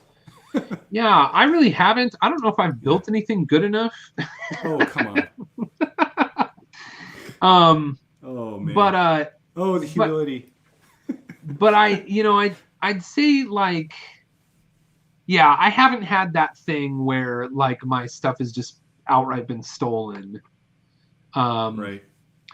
I've certainly had plenty of people like share my stuff, just like you're saying, share my stuff, and they don't know who to give credit to, so they just share it and be like, "Isn't this a cool thing?" And I like that. That's always fun. I don't have to, know where people are reposting fan stuff, but it's fine. If someone likes it and they like it, it's cool. Yeah. All right, what we got going on here? The geometry of these doors, y'all. If you ever get Jake, don't give him bad ideas. I'll just say that Mike Psyche is a LEGO geometry genius. I've heard his name now a few times in the last month, and this is a designer I'm planning on following more. Yeah. And Carl will talk about him that way, and I think when you see those movies, sometimes you'll see in popular culture this thing where like people who have a special knack for math see it. They almost like they see it in the world in ways that like the average person can't. And Carl talks about Mike that way, that he just gets all of the math behind all of the geometric relationships, between all the parts, all the elements in the LEGO part catalog. Yeah, Mel calls it the Matrix. Yeah, exactly. He's like, dude, you're like the Matrix. It's just, I don't know how to explain it. You see things in studs or stud lengths or axles and pins and everything at once. It sort of coalesces, and you kind of, I don't know, it just kind of pops in your head. Yeah, and I feel like I'm fairly good at math. Though, that is next level. That's experimentation as well. That's crazy. Absolutely. Yeah, I'm fairly good with math, but when it comes to building, I'm far more like trial and error, what works in the physical space, than I am about like thinking about it from a like theoretical standpoint. You know what I mean? Well, I see it, but it doesn't mean it's going to work. I mean, right. So I was talking about, like, I was trying to figure out how I was going to solve getting that wing on the body. Yeah. And I did. I found a jammed out connection to extend the clutch length of the part by binding it through, an umbrella stand into some clips. But I didn't know if it was going to hold together. It could have just flown apart. Yeah. Or... I was talking about those weird pieces and how it's going to bind those two butted ends together, and it hasn't cleaned up great, but it's sort of like a shape at least. But yeah, it's these things where you're in the moment. You kind of think, okay, so I had this really bad idea to make a cool shape. Now how am I going to make it work? And like you said, you just try. Right. Yep. Okay, cool. Jacob might have done this twice. Hey, Boone, imagine a Jurassic Park entry building set. It would be epic. Oh, you mean like a Juniors, Jacob? A Juniors Jurassic or an entry-level Jurassic on part count? What does this say? That'd be kind of cool. He was just saying imagine a Jurassic Park entry building set. It would be epic. Does he mean entry? Does he mean entry like the gate to the park, or entry like lower level builder? It was the way it's phrased is not clear. Because the entry to the park exists, right? Doesn't it? It does, and they have the big. It was either a Dominus or it was a T-Rex. I forget, but yeah, that's where you got the really cool big T-Rex. I don't know what to call it, toy. At that point, it's like a big toy. Right. Rather than a big fig. It's even bigger than a big fig. Yeah. There is a southern entrance. Yes, yeah. There is a spot, like we mentioned. I thought he knew that, so I interpreted it more like an entry-level Jurassic Park set. Which makes sense. That could be what he means. Yeah. I wonder if there is any. It makes sense because, like you said, that Batman Batcave was a junior set, and it was well done. It was very cute build. How old was my son? He was 4? Yeah, he's 4, and he put that one together. He didn't do the stickers, or no, it was all printed. That's the great thing about juniors is everything was printed. Yep. Yeah, and that's why that's one of my favorite elements is because it's a printed Batman. You know, there was a number of years in there where they were doing a lot of Batman logos on stickers, and so the printed elements that have the Batman logo, I think, are amazing. You know, Brickbat Dad Ryan has an entire organizer that's just full of Batman logo elements. Oh, I bet. I've got a sticker pile, but that's in printed pile, but that's not as specialized as like he's got it. Yeah. My Classic Space, though, that does get a separate dedicated bag and storage for the Canary Yellow elements, all of the Classic Space print elements. Any of those things that are long since retired get a special place because the printing can rub off over time. Right. I'll answer another question. Do I like Indiana Jones? Yes, I do. I've restored 3 of them. I would say the Battle on the Wing is my favorite of all of them. That airplane, that mono-wing airplane set is, if you get the stickers on correctly, because I'm OCD, it is pretty epic. Hey, Miss Brickkitten. Good to see you. And then this is coming up quite a bit. So have you heard of the video game Among Us? Yes. Would you have any interest in mocking that? I kind of like been done, and now a lot of people have covered it, and you're good. Well, I don't know anything about I know that it exists, but I haven't played it, and I don't know anything else about it. And I sort of just feel like, there's a couple of what appeared to me to be pretty decent, like Lego Ideas projects for Among Us that have gotten I think a lot of support. So there's a T-Fol who lives about an hour south of me who's absolutely nailed the look of it, and so I leave it alone and leave it up to him to just crush it. He's just nailing it, and a lot of other people are too. Yeah, and I that's when people say to me like, "Hey Boone, would you build this? Boone, would you build that? Would you ever be interested in this? Would you ever be interested in that?" Okay, I'm putting on another door here. I really believe in like, I want to do here on Boone Builds. I want to be creating and producing the stuff that is going to be fun for me and fun for my audience. I hear you. There's things that you're just not passionate about, and that's okay. There's always someone else in the community who's going to take it up. Exactly. Yeah. And I feel like there's plenty of space for finding things. There's plenty of cross section between the things I'm interested in and the things you all are interested in. And that cross section is not going to include everything, but it's going to include a lot of really fun things, right, for us to enjoy together. Okay, so anyway, I'm sorry, I always commit to a different stream at this time, and I just got the invite, so I'm gonna have to go. No problem, Moto. Thank you so much for being with us. I'm a man of my word. If I wasn't, I'd be here. Absolutely, man. No problem. Thank you so much. Press on. You are making incredible progress despite my attempts to distract you. All right. So, have a good one. Thank you very much. Good to see you. No problem. Bye. All right, y'all. We are having a good time. Look at this. Look at how this thing is coming together. This model is going to be so epic. I cannot wait to finish it. And I think seems like we've been having a good enough time here that I'm just gonna keep pressing on. I'm gonna see if I can finish this thing today. I'm gonna see if I can hang in here and stick in the stream until until I'm done with it.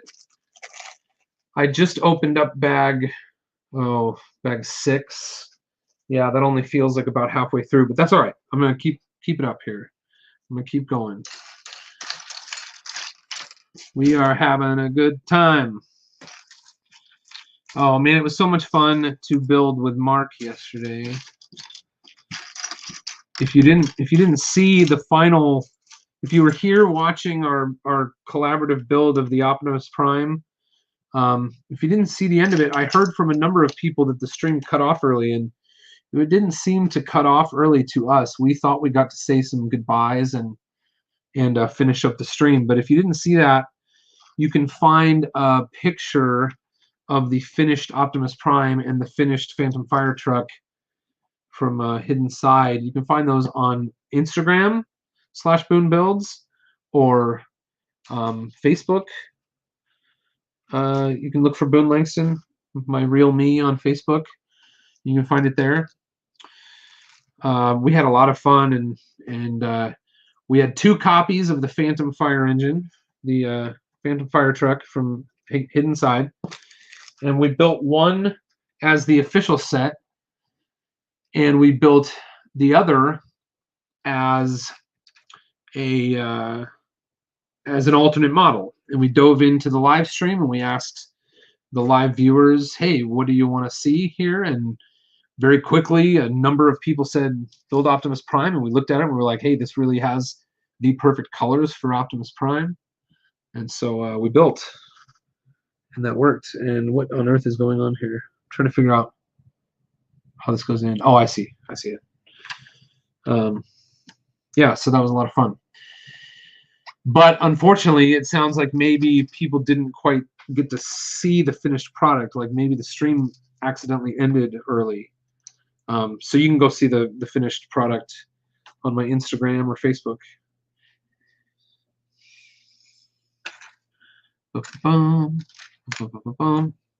There's that. And should be a 1x4. Yep. David Wilkie says, yesterday was weird at the end. The video froze, but the chat was still active. Strange. I'm so sorry. That's really strange. Aquamike TV says, Boone, did you get that set for free? Are you talking about the Ecto-1? I went and purchased the Ecto-1 with my own money at the LEGO store this morning.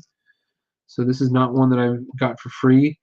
Typically, if LEGO offers me a set to review here on Boone Builds, I will say that at the very beginning of the video. Hassani M is here. Welcome. Jacob, how you doing? But yeah, this, if you're talking about the Ecto-1, I did not get this for free. I went and bought it. Luckily, they had plenty to go around this morning, so it seems like everyone that wanted to get it today out there in Washington Square got to pick one up. But I'll tell you what, this is if there's nothing between now and the end of this build that causes me to feel otherwise, this is probably going to be my favorite build of the year. And it is probably going to be one of my favorite LEGO sets of all time. So we'll see. Another thing in the chat, I'd love to hear. I'm thinking about toward the end of the year, like maybe the week between Christmas and New Year's, I'm thinking about doing a like, these were my top favorite sets of 2020 kind of video. Do you think that would be interesting content? I think it would be kind of fun to do like a recap of all my favorite builds from the year. So let me know if you'd like to hear about that a little bit later in December. I would be happy to hear if that sounds interesting or not. Someone asked Aquamike TV, how many subs do you need to get sets for free from LEGO? It's not about the number of subs. It's just about applying to the LEGO Ambassador Network and whether they accept you or not. And there's a team of people who look at a wide number of factors to make a determination on whether or not they're going to accept channels. Oh, okay, this is cool. This is the hinges for the back door, and you'll see they're staggered because the back door ends up coming out at an angle. So it's gonna be really cool when we get there. So if you want to apply, you know, it's really like I am not. I do think that they probably look at the impact that you are able to have on, you know, kind of a broad community of LEGO fans. Can that be somewhat linked to the number of subscribers you have? Yes. Is it fully dependent on the number of subscribers you have? No. So for instance, I know that there are people in different parts of the world that, you know, like let's say between the bricks in Australia, I know has I think just some thousands of subscribers, but Dan is a pretty influential personality in the Australian AFOL community.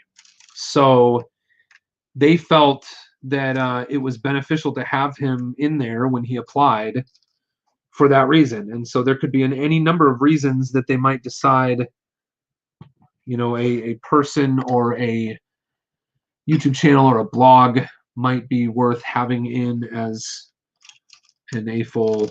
What are we called? We are LEGO Land, LEGO Ambassador Network. I'm an RLFM, recognized LEGO fan media. So I would not discourage anyone from applying. Just know that, you know, they get a lot of applicants each year, and they're going to choose some number of new people each year, depending on a wide range of criteria. All right, I'm putting in some kind of implements here. I feel like I must be missing something. No?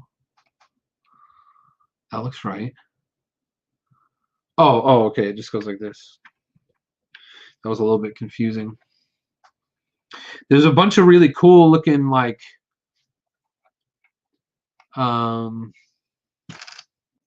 stuff back here.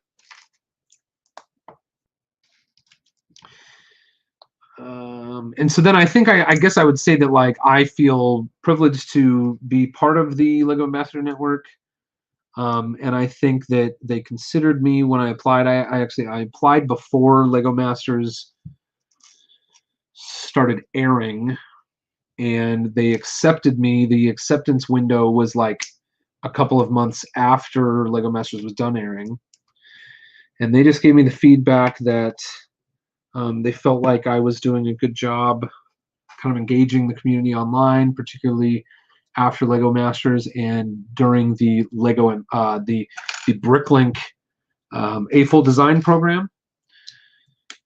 And so they just felt good about what I'd done, and I was very pleased to hear that. It was great feedback to get from them, and as a result, I'm able to work with the AFOL engagement team to kind of get some of these set reviews and stuff out there.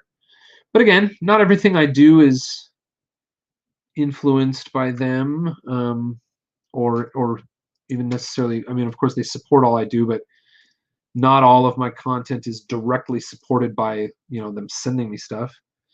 Like I just had to have the Ecto-1, and nobody reached out to me about getting an Ecto-1, so I drove to the LEGO store today and bought one.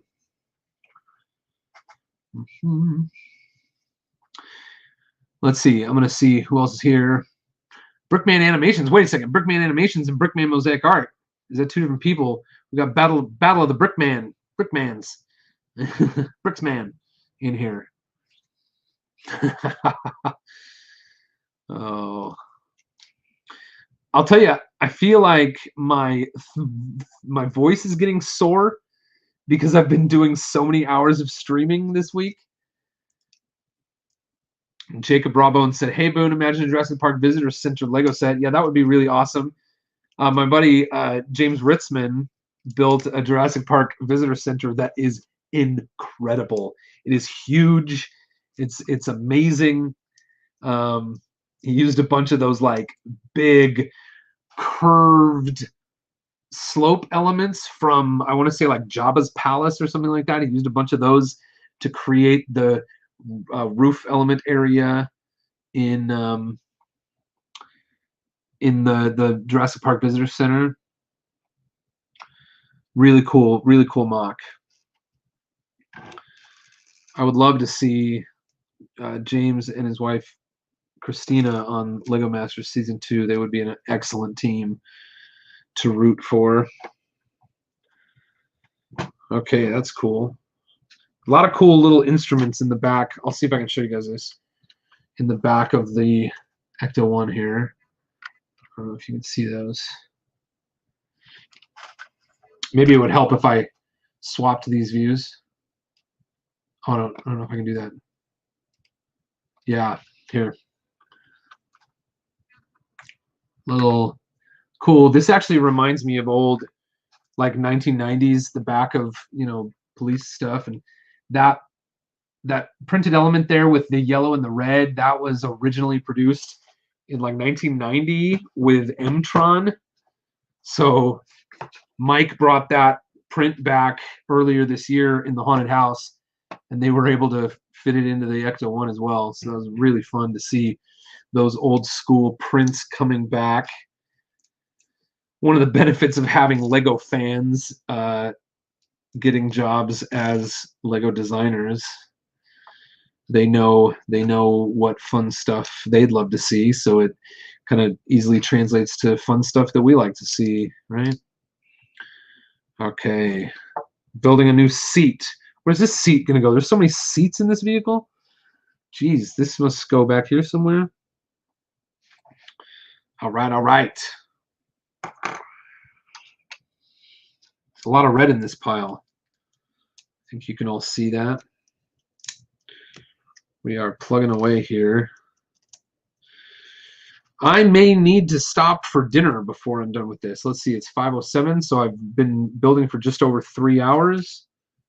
My family will probably eat around 6, so I might bounce out of here in an hour and just like take a brief break and go eat, but I might not. We'll see. We'll see what happens. Oh, a seat over there. That makes sense. Yeah, okay, cool. Just go right there. Oh, this is so rad. I want some little people to put in here. Some little Ghostbusters people. Ghostbusters people. Brady says it's 8. Hassani, gotta go bye. See ya. See you later. Ezra, Boone, how big is it so far? I don't know. This big? Taller than my head? I don't know. I don't have a measuring device handy. Anyway, I'm gonna plug on. I'm gonna plug away. Gotta keep it up. Keep it up. Ooh, ooh, keep it up. Let's just go here. Cool. One of the things I'm really excited about is the shape of the fin. This iconic 59 Cadillac fin. It's going to be really rad to see it come together, because it's much more fluid than you would typically think of Lego being, but I think they nailed it here. So we'll see how it all comes together. See if I can move a little bit faster here for a little while. See what kind of progress I can make. All right, now we're making, I guess, parts of the fins. Here we go. Okay, this and this. It's cool. On this page, you can't see it, But on this page, it's a black background with red elements, so they're not using the red arrows. They're using like glowing green arrows, and it reminds me of like Slimer or something like that. James with a $1 super chat. Thank you very much, James. You are awesome. James O'Neill, appreciate it. Thank you. I get to keep going. I get to keep doing this stuff with awesome supporters through the super chats and other things. Of course, I always want all the content here to be free. But it is made possible by the people who are willing to support in that way. So I'm very grateful. Ooh, I should try making a Lego puzzle box. That sounds fun to me. How am I going to remember that? I'm pretty, like, my schedule, my plan for what is coming on the channel is pretty much set through the end of 2020. But a puzzle box, my very own puzzle box design, would be an awesome idea for the beginning of 2021. So feel free to remind me of that, because I would be pleased. Who was that? Was that Jacob said? Yeah, I would be pleased to contribute my own design for a puzzle box sometime in the future. That'd be a good project for January. New year, new puzzle box. Talked a little bit about Among Us mocks. I'm probably not going to build an Among Us mock. There are some really great Among Us mocks out there. So I hope you go check out some of those Among Us mocks that people have created. But I just don't know enough about it. So I'm going to put my efforts into things that I'm going to like and things that you're going to like that are a bit more, hit a bit more close to home on things that I know more about and enjoy more, that are also going to be enjoyable by, I hope, as many of you as possible. Putting in this other back side wing component here. Fin, not wings, fins is a better term for that. Okay, here we go. These are going together. These are going together. This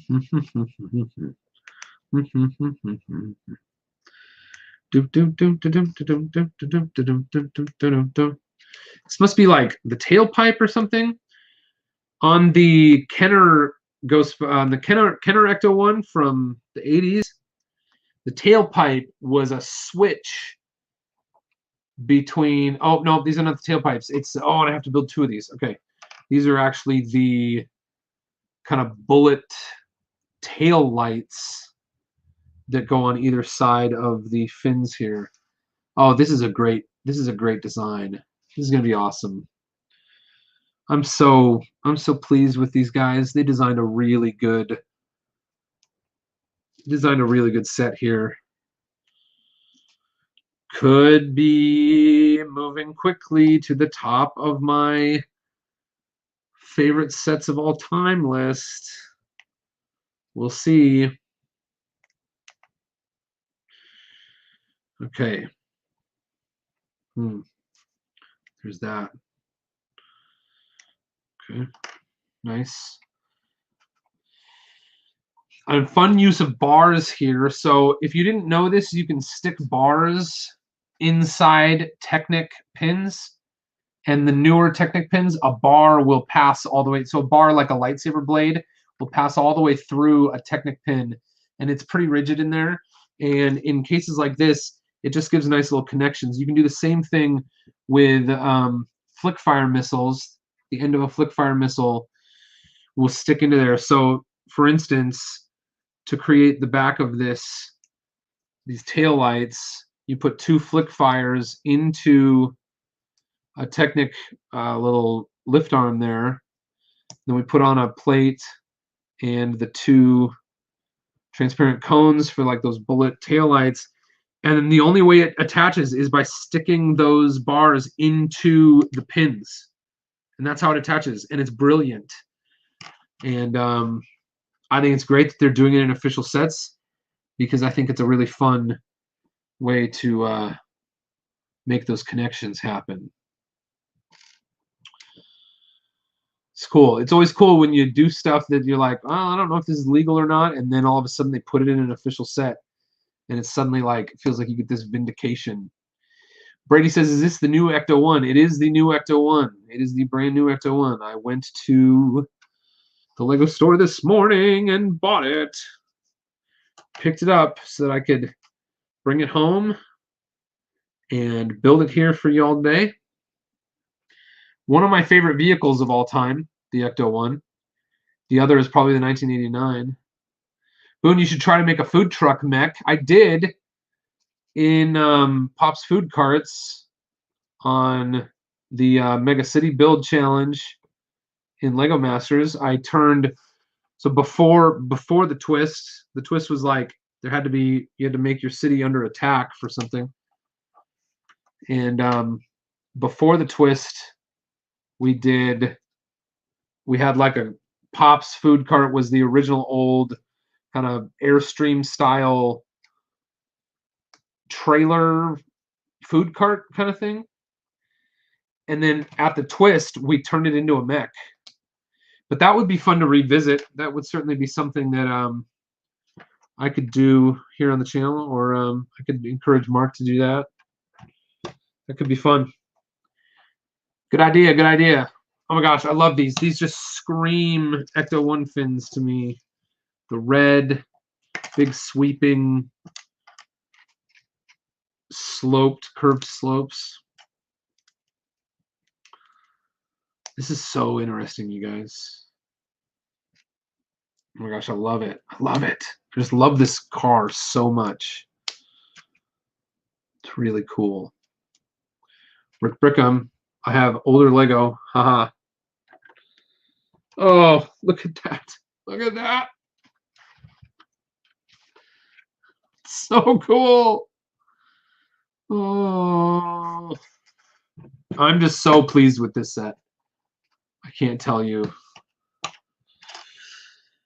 Oof. All right. I can tell you, but it's hard to completely communicate how dear to me this subject matter is. You know, I love Batman and I love Ghostbusters, but my favorite thing about both of those properties is the cars. And it's just really, really cool. Oh, I forgot to put in some of these things on this computer. I'm going to see if I can do it now. Let's see. Can I pull this back out of here? Yeah. There's a few more details on the computer here that I missed before I put it in earlier. Do this and this, and now I think I've got nothing left but extra pieces, and this should probably go right here.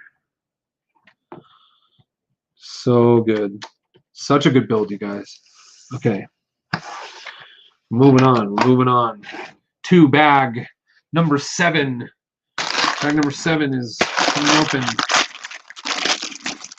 I've been streaming for 3 hours and 17 minutes. Can Mark get on the stream? Mark tends to have trouble with StreamYard. So, I don't know. Is Mark in the live chat right now? Brent Waller says, seems that LEGO should be their new slogan, LEGO making connections happen. Yeah, that's for sure. Ooh, we must build the grill in this one because all the roller skates are in here. The grill details on this are built. Ooh, and the inside of the engine compartment. Okay, that is what we were working on here. Nice. There's the washer fluid.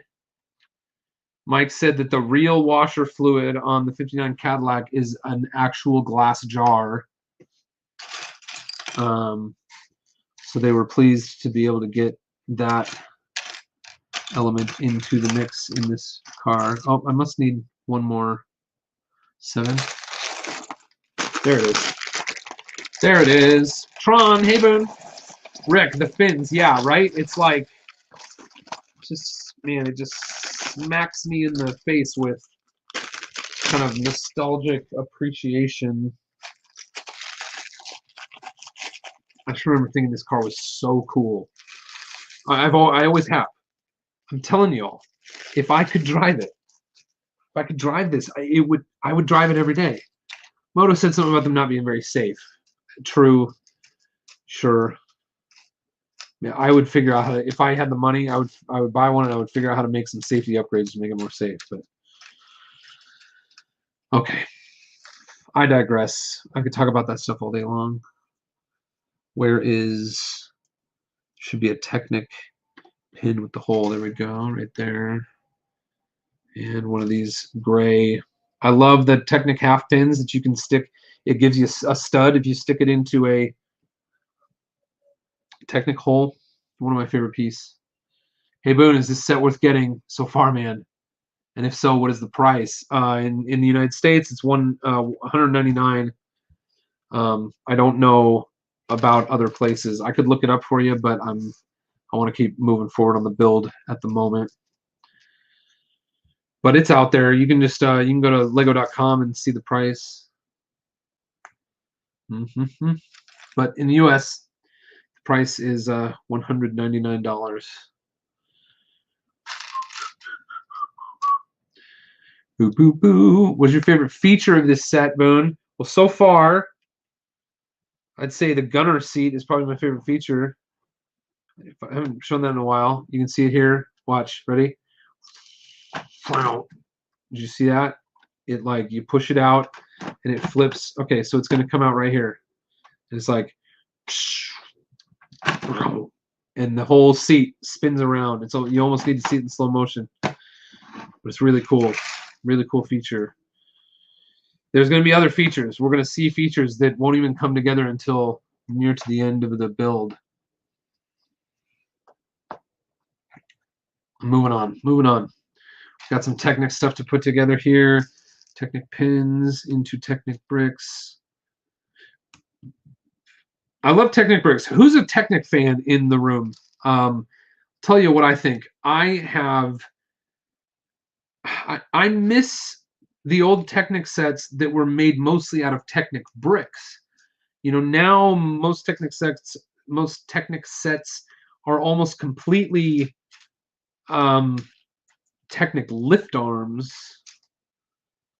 and it's all super smooth, and they're all odd numbers, you know, in the math on those elements, and they're cool. But I miss like the old cars and the old trucks and you know, like construction equipment that was just, you know, had studs all over it because they were all constructed out of Technic bricks. I think that was cool, and I just miss it. What time is it? 5:23. 5:23 where I am. I think, let's see how much I can get done in the next 37 minutes. See if I can build like the wind. Something looks wrong about this. Okay.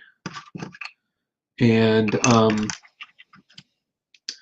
I might take a break at 6 to go have dinner with my family. We'll see. We will see.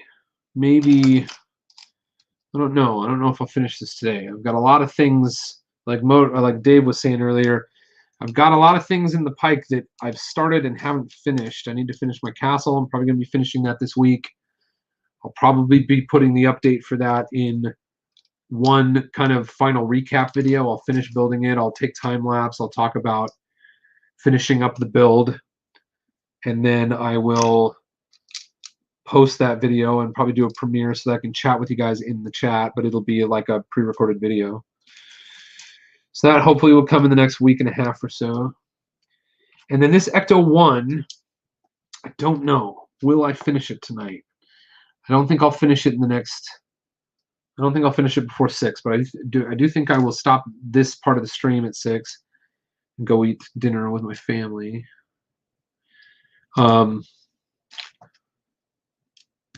But I think like maybe I would just come back to this tomorrow and finish up. I'm more than halfway done. Maybe I should just stick with it till like 7. I don't know. We'll see. What am I having for dinner? Brick Jedi says, what am I having for dinner? I don't know. That is a mystery to me. Danny will make something incredible, I'm sure. She has a gift for many different things, and cooking certainly is one of them. Not to be stereotypical, she's just really good at it.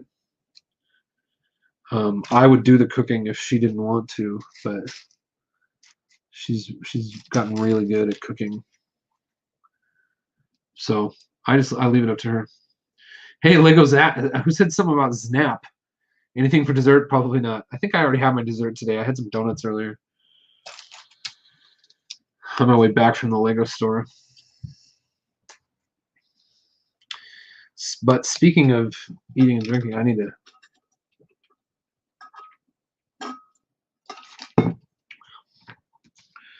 Oh, and I'm getting. Do you have any sense of what time you'll be done? All right, I'm going to say I'm going to stop at 6 for dinner and assess where to go from there. I'm also doing Billsy's stream way later tonight, so maybe I'll just build while I'm on Billsy's stream. I missed some other text messages here.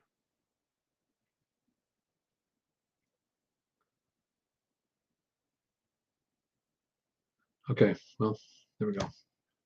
I don't know what we're gonna do. Oh, here come the half rounds. So we talked about these the other day. It's like a round 2x2 brick, but it's half of it. It's so rad. So these are like the side of the front bumper. Front bumper of the 59 Cadillac like goes across the front and wraps around the side. And it would be all chromed out. I kind of wish Lego would bring back chrome or come up with a color that they can produce a little more easily that looks like more chromish. Someone says, awesome, Mrs. Boone. That's funny.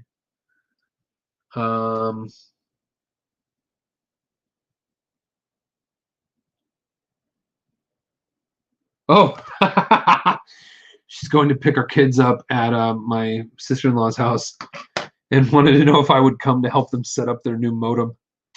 Yes, I will come and do text. I will come and do tech support. I'm always willing to do tech support for family. I am sometimes willing to do tech support for friends. But that'll be after I stop the stream for now. Billsy's stream is in 7.5 hours. Going to be a late night for you, Boone. Yeah, it certainly is going to be a late night for me. I don't know if I should be building during Billsy's stream or not. I'm trying to recall whether I've seen people build during his stream. I know they do streams that are just for building. But if he's got questions and stuff for me, I'd also want to be able to focus on answering questions. So we'll see. So I might pick up some of this build during that stream. I might just do a really late night stream, or I might pick this back up like tomorrow night. Oh no, oh no, oh no. Oh. Okay, here we go. There's the license plate stickers. I just love so much. Clear stickers are great. Ooh, I do not like my placement of that sticker. Do I? Is it okay? It's not terrible. It's not great. And there's like a piece of fuzz stuck under there. How did I do so bad on that sticker? I'm usually pretty pleased with my sticker placements, but that one was not great. In my defense, the sticker is not printed on to I mean, I guess the cut, the die cut of the sticker is not terribly great compared to the. I'm gonna see if I can scrape off this piece of fuzz.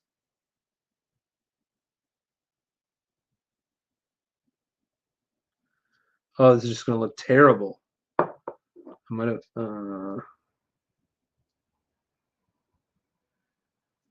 Okay, I think I got the piece of fuzz. Now I'm gonna go back to try to place it again and hope it's a little bit more square or even. Nope. We'll do this one more time. Yeah, there we go.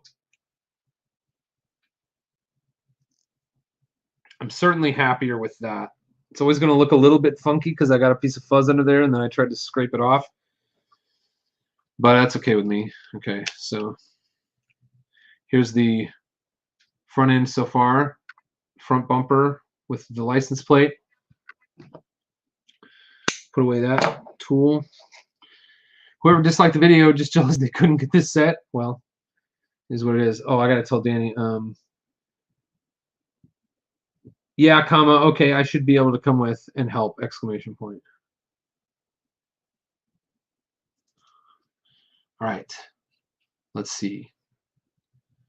Where do we go from here? I lost focus, everybody, for a second there after the sticker and trying to figure out timing schedule with my family.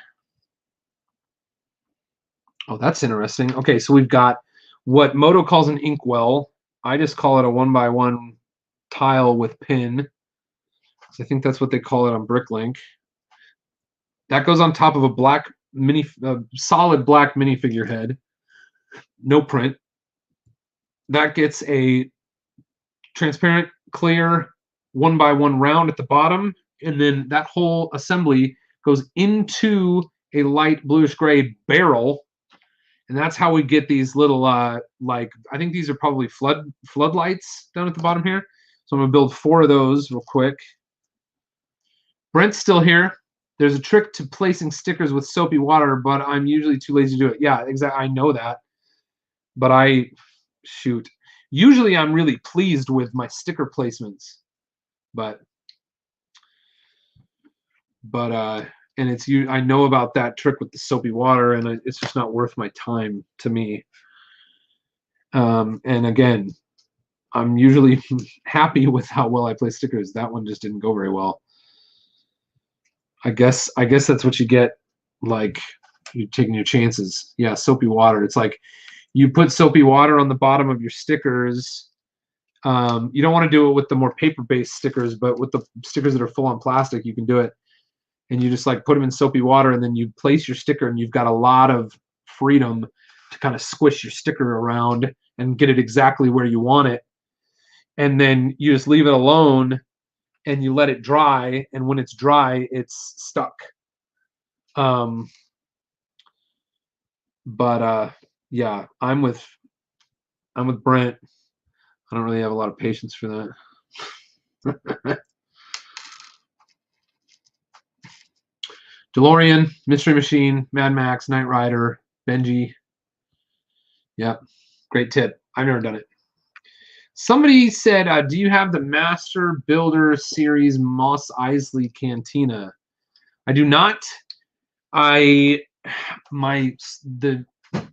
LEGO Star Wars sets that I intentionally collect is a very narrow window, and Mos Eisley Cantina does not make the cut for me. I'm sure it's an incredible set. It's just not in line with the restrictions I've given myself on what Star Wars sets I'm going to purchase.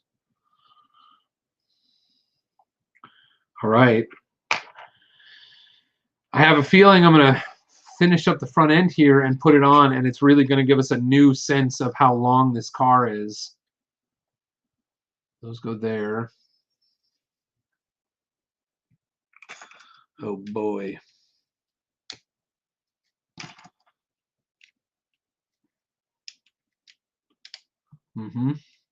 There's that. And let's see. Oh my gosh, this is so cool. This is going to be so huge. This thing is going to be massive when it's done. I can just tell, like, I'm looking at the parts of the car and like what pieces represent them. This is just unreal. This is unreal, you guys. This is so good. Such a good build. They're so good. They're so good at using like parts outside the box that I wouldn't think of. I mean, I hope I do that to some degree, but when I see them, when I build these sets that are, you know, especially like Mike Psyche, man, he's a genius. All right. Cruising right along in the Ecto-mobile. That was an interesting thing. I feel like sometime in the early 2000s, I started seeing people using the term ectomobile, you know, in just sort of somewhat unofficial places. And I always called it the Ecto-1. And then I started seeing people calling it the Ectomobile. And I was like, what is that even? What is that? Hold on. What's going on here? This doesn't seem right.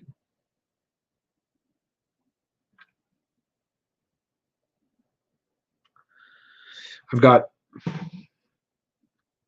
Technic pins that are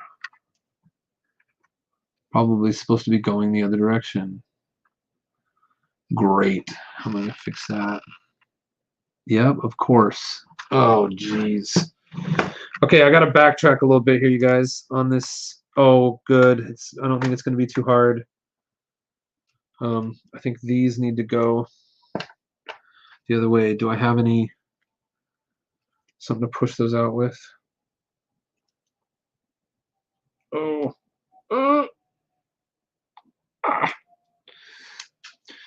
This is good. Brent, I don't think this was as problematic as the problem that you said you described, but I had to pull off the whole steering assembly here to put these Technic pins in the other way. I think a certain amount of the steering assembly was, you know, symmetrical from front to back until you put it on, and then it's like you've committed yourself to one way or the other.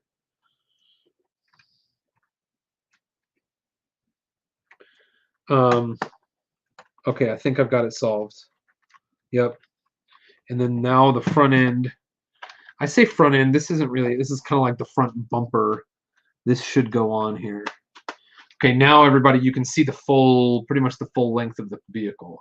So we've got the front bumper and we've got the rear bumper on. They're on.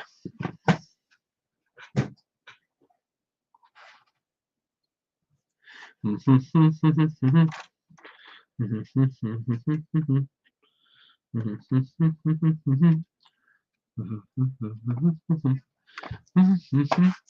right, let's see. Going to keep going here. This should be some parts of like we're starting the engine compartment here. Some jumpers there and there.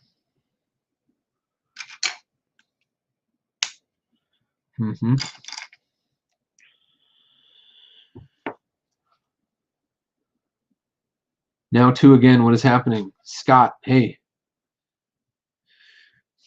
Barracuda Bay. Benji, about the size of the 1989 Batmobile? Yeah, I think they're pretty comparable. I don't know what the difference in size between these two vehicles is in real life.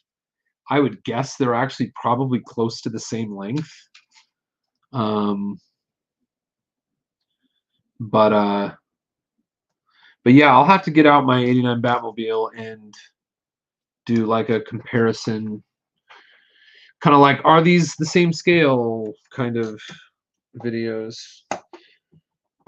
The designer was saying that when they told him we want an Ecto-1 in the same scale as the Ford Mustang, Mike was like, okay, do you mean scale or do you mean size?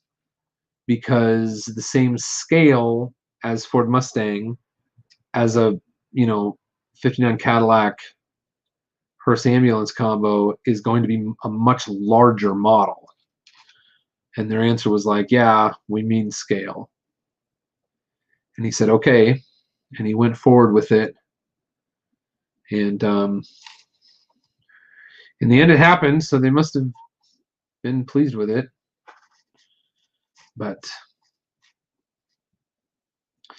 I would just love to be in the room when those things happen. I'd love to see how those conversations begin, when they're very first planning to make a Lego set. I think it'd be really fun to be a fly on the wall, if you will. There's that. There's that.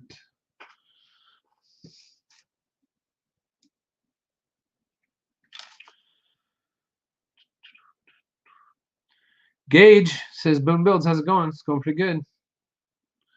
Going pretty good. Yeah, the 89 Batmobile is the same length as the Lamborghini, but I do not think they're the same scale. I think in real life, well, I guess I don't know. I would say in real life, I think the 89 Batmobile would be a longer car than a Lamborghini, but I could be wrong about that. I could be misjudging the length of a Lamborghini.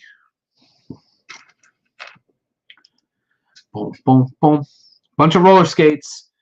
If you get this build, you can look forward to putting a bunch of roller skates together to make the grill, and it's going to be a good look. I'm digging it. And the Lambo doors nightmare. Did you have a problem with the Lamborghini doors? I didn't have a problem with the doors. Maybe that was a thing. All right, let's see. More roller skates. Roller skates, roller skates. The grill is made of a bunch of roller skates. Here we go, roller skates. It's going to be cool with roller skates. Look out. Here come the roller skates.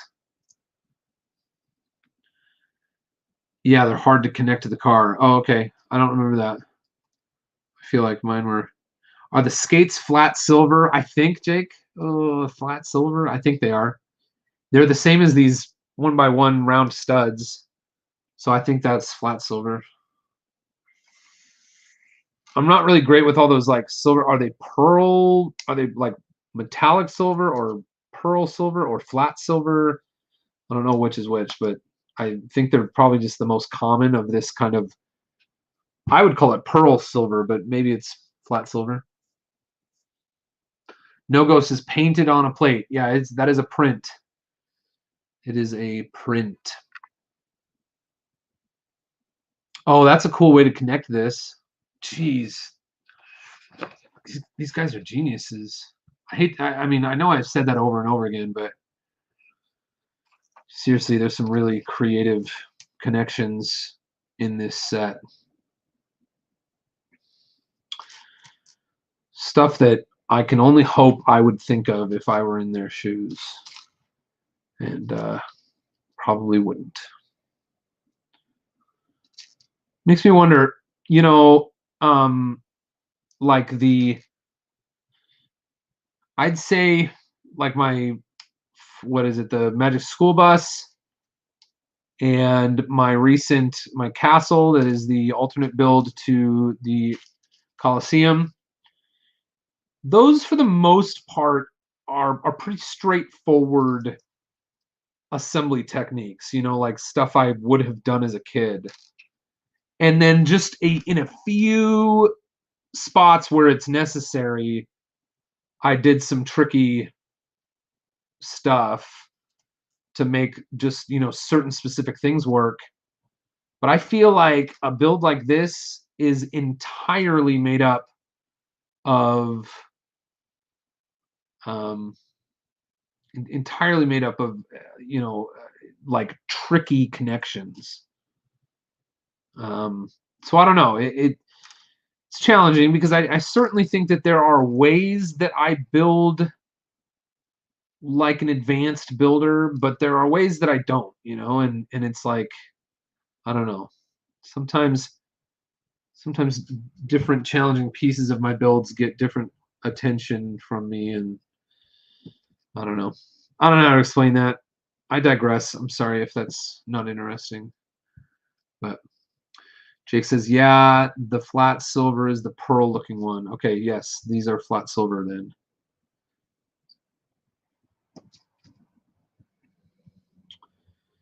Jake Sadovich, is your Facebook Saddlebricks? Sounds like it to me. I do not know the answer. I just know that I recognize him when I see him on there. I'm wondering if we've lost. Did we lose the stream here? It looks like people are still on, but I don't see people commenting. Maybe we're just slowing down. That's fine. Critic A says, Boone, I have a question for you. Has there been a Lego set that you have built that you just thought was kind of boring or wasn't, that you weren't a big fan of? I mean, that's hard for me to say because even the ones that I feel like are boring from a build standpoint can be really incredible from a display standpoint or, you know, an interest level standpoint or a collectability standpoint. So, you know, one that I talk about all the time is Taj Mahal. Taj Mahal, I believe, was designed by Jamie Berard, and it's a very repetitive build. So it can be a little bit, you know, just sort of like, oh, kind of the same thing over and over again. But it's an astounding display piece. So, you know, it's almost like, is it a trade-off that you're willing to make? Maybe it is. I feel the same way about the Colosseum. I think some of the most incredible looking sets aren't always the most interesting sets to build. But then again, there are some really beautiful sets. You know, like I feel like most of the modular buildings are pretty beautiful, and they've also got some really interesting build experiences. So that would kind of go the other direction. Trying to think of other sets that I just was not crazy about. Oh, let's see. I feel like this is a challenging question you've asked me, because I'm usually just looking for, when I build a set, I'm usually looking for the things I can get excited about. That's just kind of how I live my life. Like I go through life looking at every circumstance for the opportunities to be excited, the opportunities to, you know, learn something new, the opportunities to have fun. So it's just kind of like a little bit counter to my nature to try to identify the things that are not so great about a set. But I also understand that some of you might be coming here looking for that information from me. I'd say, you know, there are a lot of people you can watch on YouTube, and maybe there are some that are going to have a more critical eye in that way, and that really could direct you to make some, you know, some good decisions, particularly with what you're going to spend your money on. But that's not really like why I do this. I do this more about, it's more about embracing the fun of the, you know, the creativity of the process, the fun of Lego. So anyway, I don't know. I hope that answers your question, and I hope I'm being fair to, you know, what the spirit of what you're asking. Oh, this grill is so rad. Cool. Jake, man, I can't wait till you build this set. I want to hear from you about it because there's some really cool stuff in here.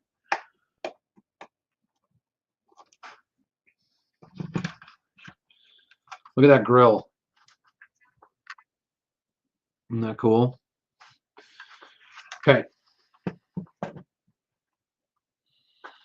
Oh, okay, it's newer. What is the favorite mock that you made?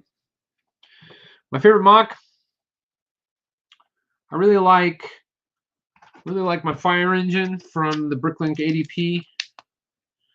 I really like some of my ray guns. I like my Magic School Bus.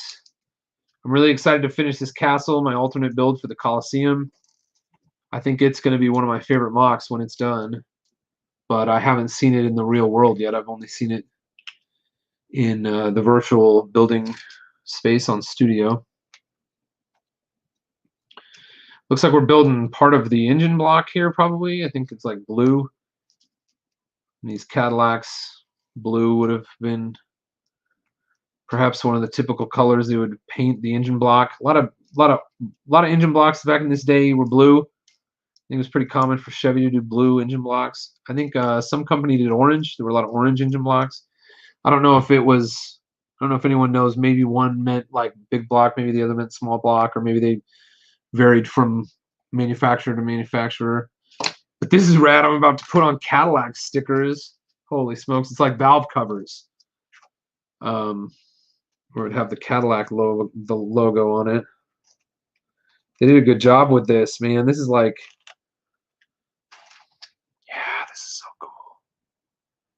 All right, I'm gonna try to apply this sticker once. Yep. Yes. Aside from the hair that pulled out easily, that was good. Okay, cool. Happy with that one. Gotta apply one more Cadillac sticker. So glad they did this. They could have easily just left that off, you know. They could have just like been like, oh, we're gonna throw some engine stuff in there. But no, they got the Cadillac logo, which makes me wonder, like, did they have to make agreements with? Oh yeah, I'm sure they did, because there's a GM logo on the bottom of this box. I forgot to mention that earlier, but on the bottom of the box for Ecto-1, it says GM official licensed product. So they had to get licensing from Sony for Ghostbusters, and they had to get licensing from GM for Cadillac. That's rad. I bet whoever's job it is at LEGO to do all the licensing stuff, I bet their job is a nightmare.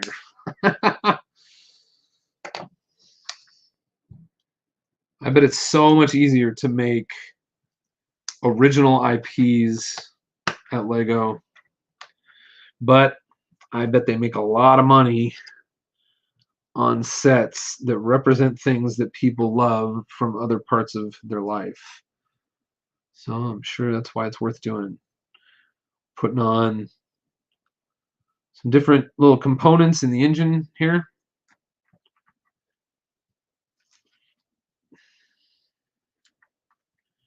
This is probably going to be like the air filter. What would you call that? The air filter, like intake.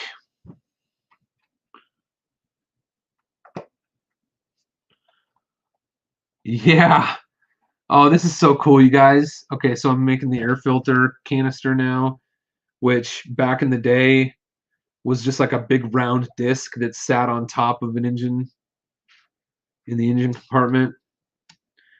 And you would open it up by twisting like a little screw at the top and lift off the whole top of the air filter thing, and it would be like this big around. And then the air filter was like a big donut inside that. And the engine would suck air in through there and feed it to, you know, the parts of the engine that need oxygen to make explosions happen. And this goes on here at an angle, and it just fits right into that. You guys, geez, these guys are making me angry with how good their creative geometry is. Good golly. Okay, so I got to show this. So this is a 2x2 round with the stud in the middle jumper, like a 2x2 round tile jumper, right in the middle of a 2x4 plate. And then this here is a 1x2 bracket, and it's just studded on by one stud and then curved, like literally just rotated on the stud to the side. And then by putting the next plate, this round plate, at an angle on that jumper stud, you can tie it in with studs to that angled piece over here. And now you've got that whole air filter is sitting at an angle just like it should in real life. That's so rad. Oh my gosh. I'm impressed. I'm impressed by these designers. Okay. Bum, bum, bum, bum, bum, bum, bum. Bum, bum, bum, bum. Katie Hansen, hi. Glad you're here.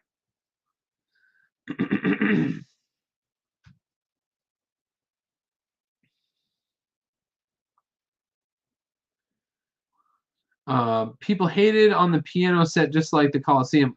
Well, and what I'll say about the Coliseum is it is beautiful. I mean, it's a breathtaking build to look at, to display. I think it's got an incredible parts collection of parts in that set. So, you know, I'm trying not to knock the Coliseum because oh, and we're gonna do like all the pulleys here on the front of the engine. This is cool. But it's, you know, it's just sorry, I'm trying to focus on what parts I need next. There it is. It's just a bit repetitive in the build process. Okay. I'm gonna put on some of these pulleys, maybe. I don't know, what would these be? Power steering? Would they have had power steering? Cadillac was kind of a luxury vehicle. They might have power steering in 1959. I know a lot of cars didn't have power steering until like the 70s, but Cadillacs had stuff early on. What else would have a pulley? Might they have had air? They might have had air conditioning in the in a Cadillac in 1959. The alternator, that's probably what this big black one is supposed to be. So we'll run the alternator and juice up the battery from this pulley here. We're going to get a pulley out of the little box that, you know, capes and rubber bands come out of here. Hey, Billsy. Billsy's in the chat. Mike has absolutely blown this design out of the water. Yeah, right? It's incredible. Okay. I'm not a huge car guy. Does this one have a blinker?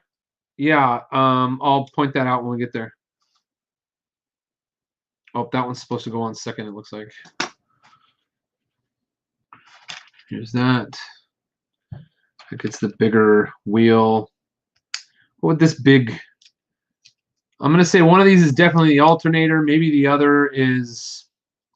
I don't know. Whatever a Cadillac would have had in 1959. Maybe power steering. Maybe air conditioning. I think either of those for a Cadillac, again, are feasible. You know, if it was a... what happened to that other... Did I just lose one of my rubber bands? Oh no, you guys. I think I lost one of my rubber bands.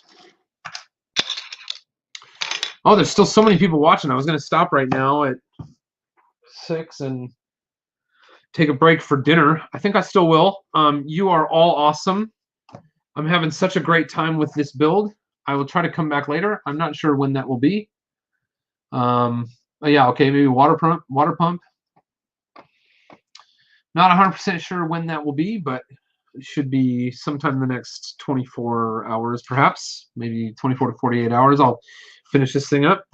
I'll do my best to live stream it. I think I'm more than halfway, so I should be able to do a live stream. Might be kind of late night. Might be like late night tomorrow or something like that. But that would be fun. I'm having so much fun.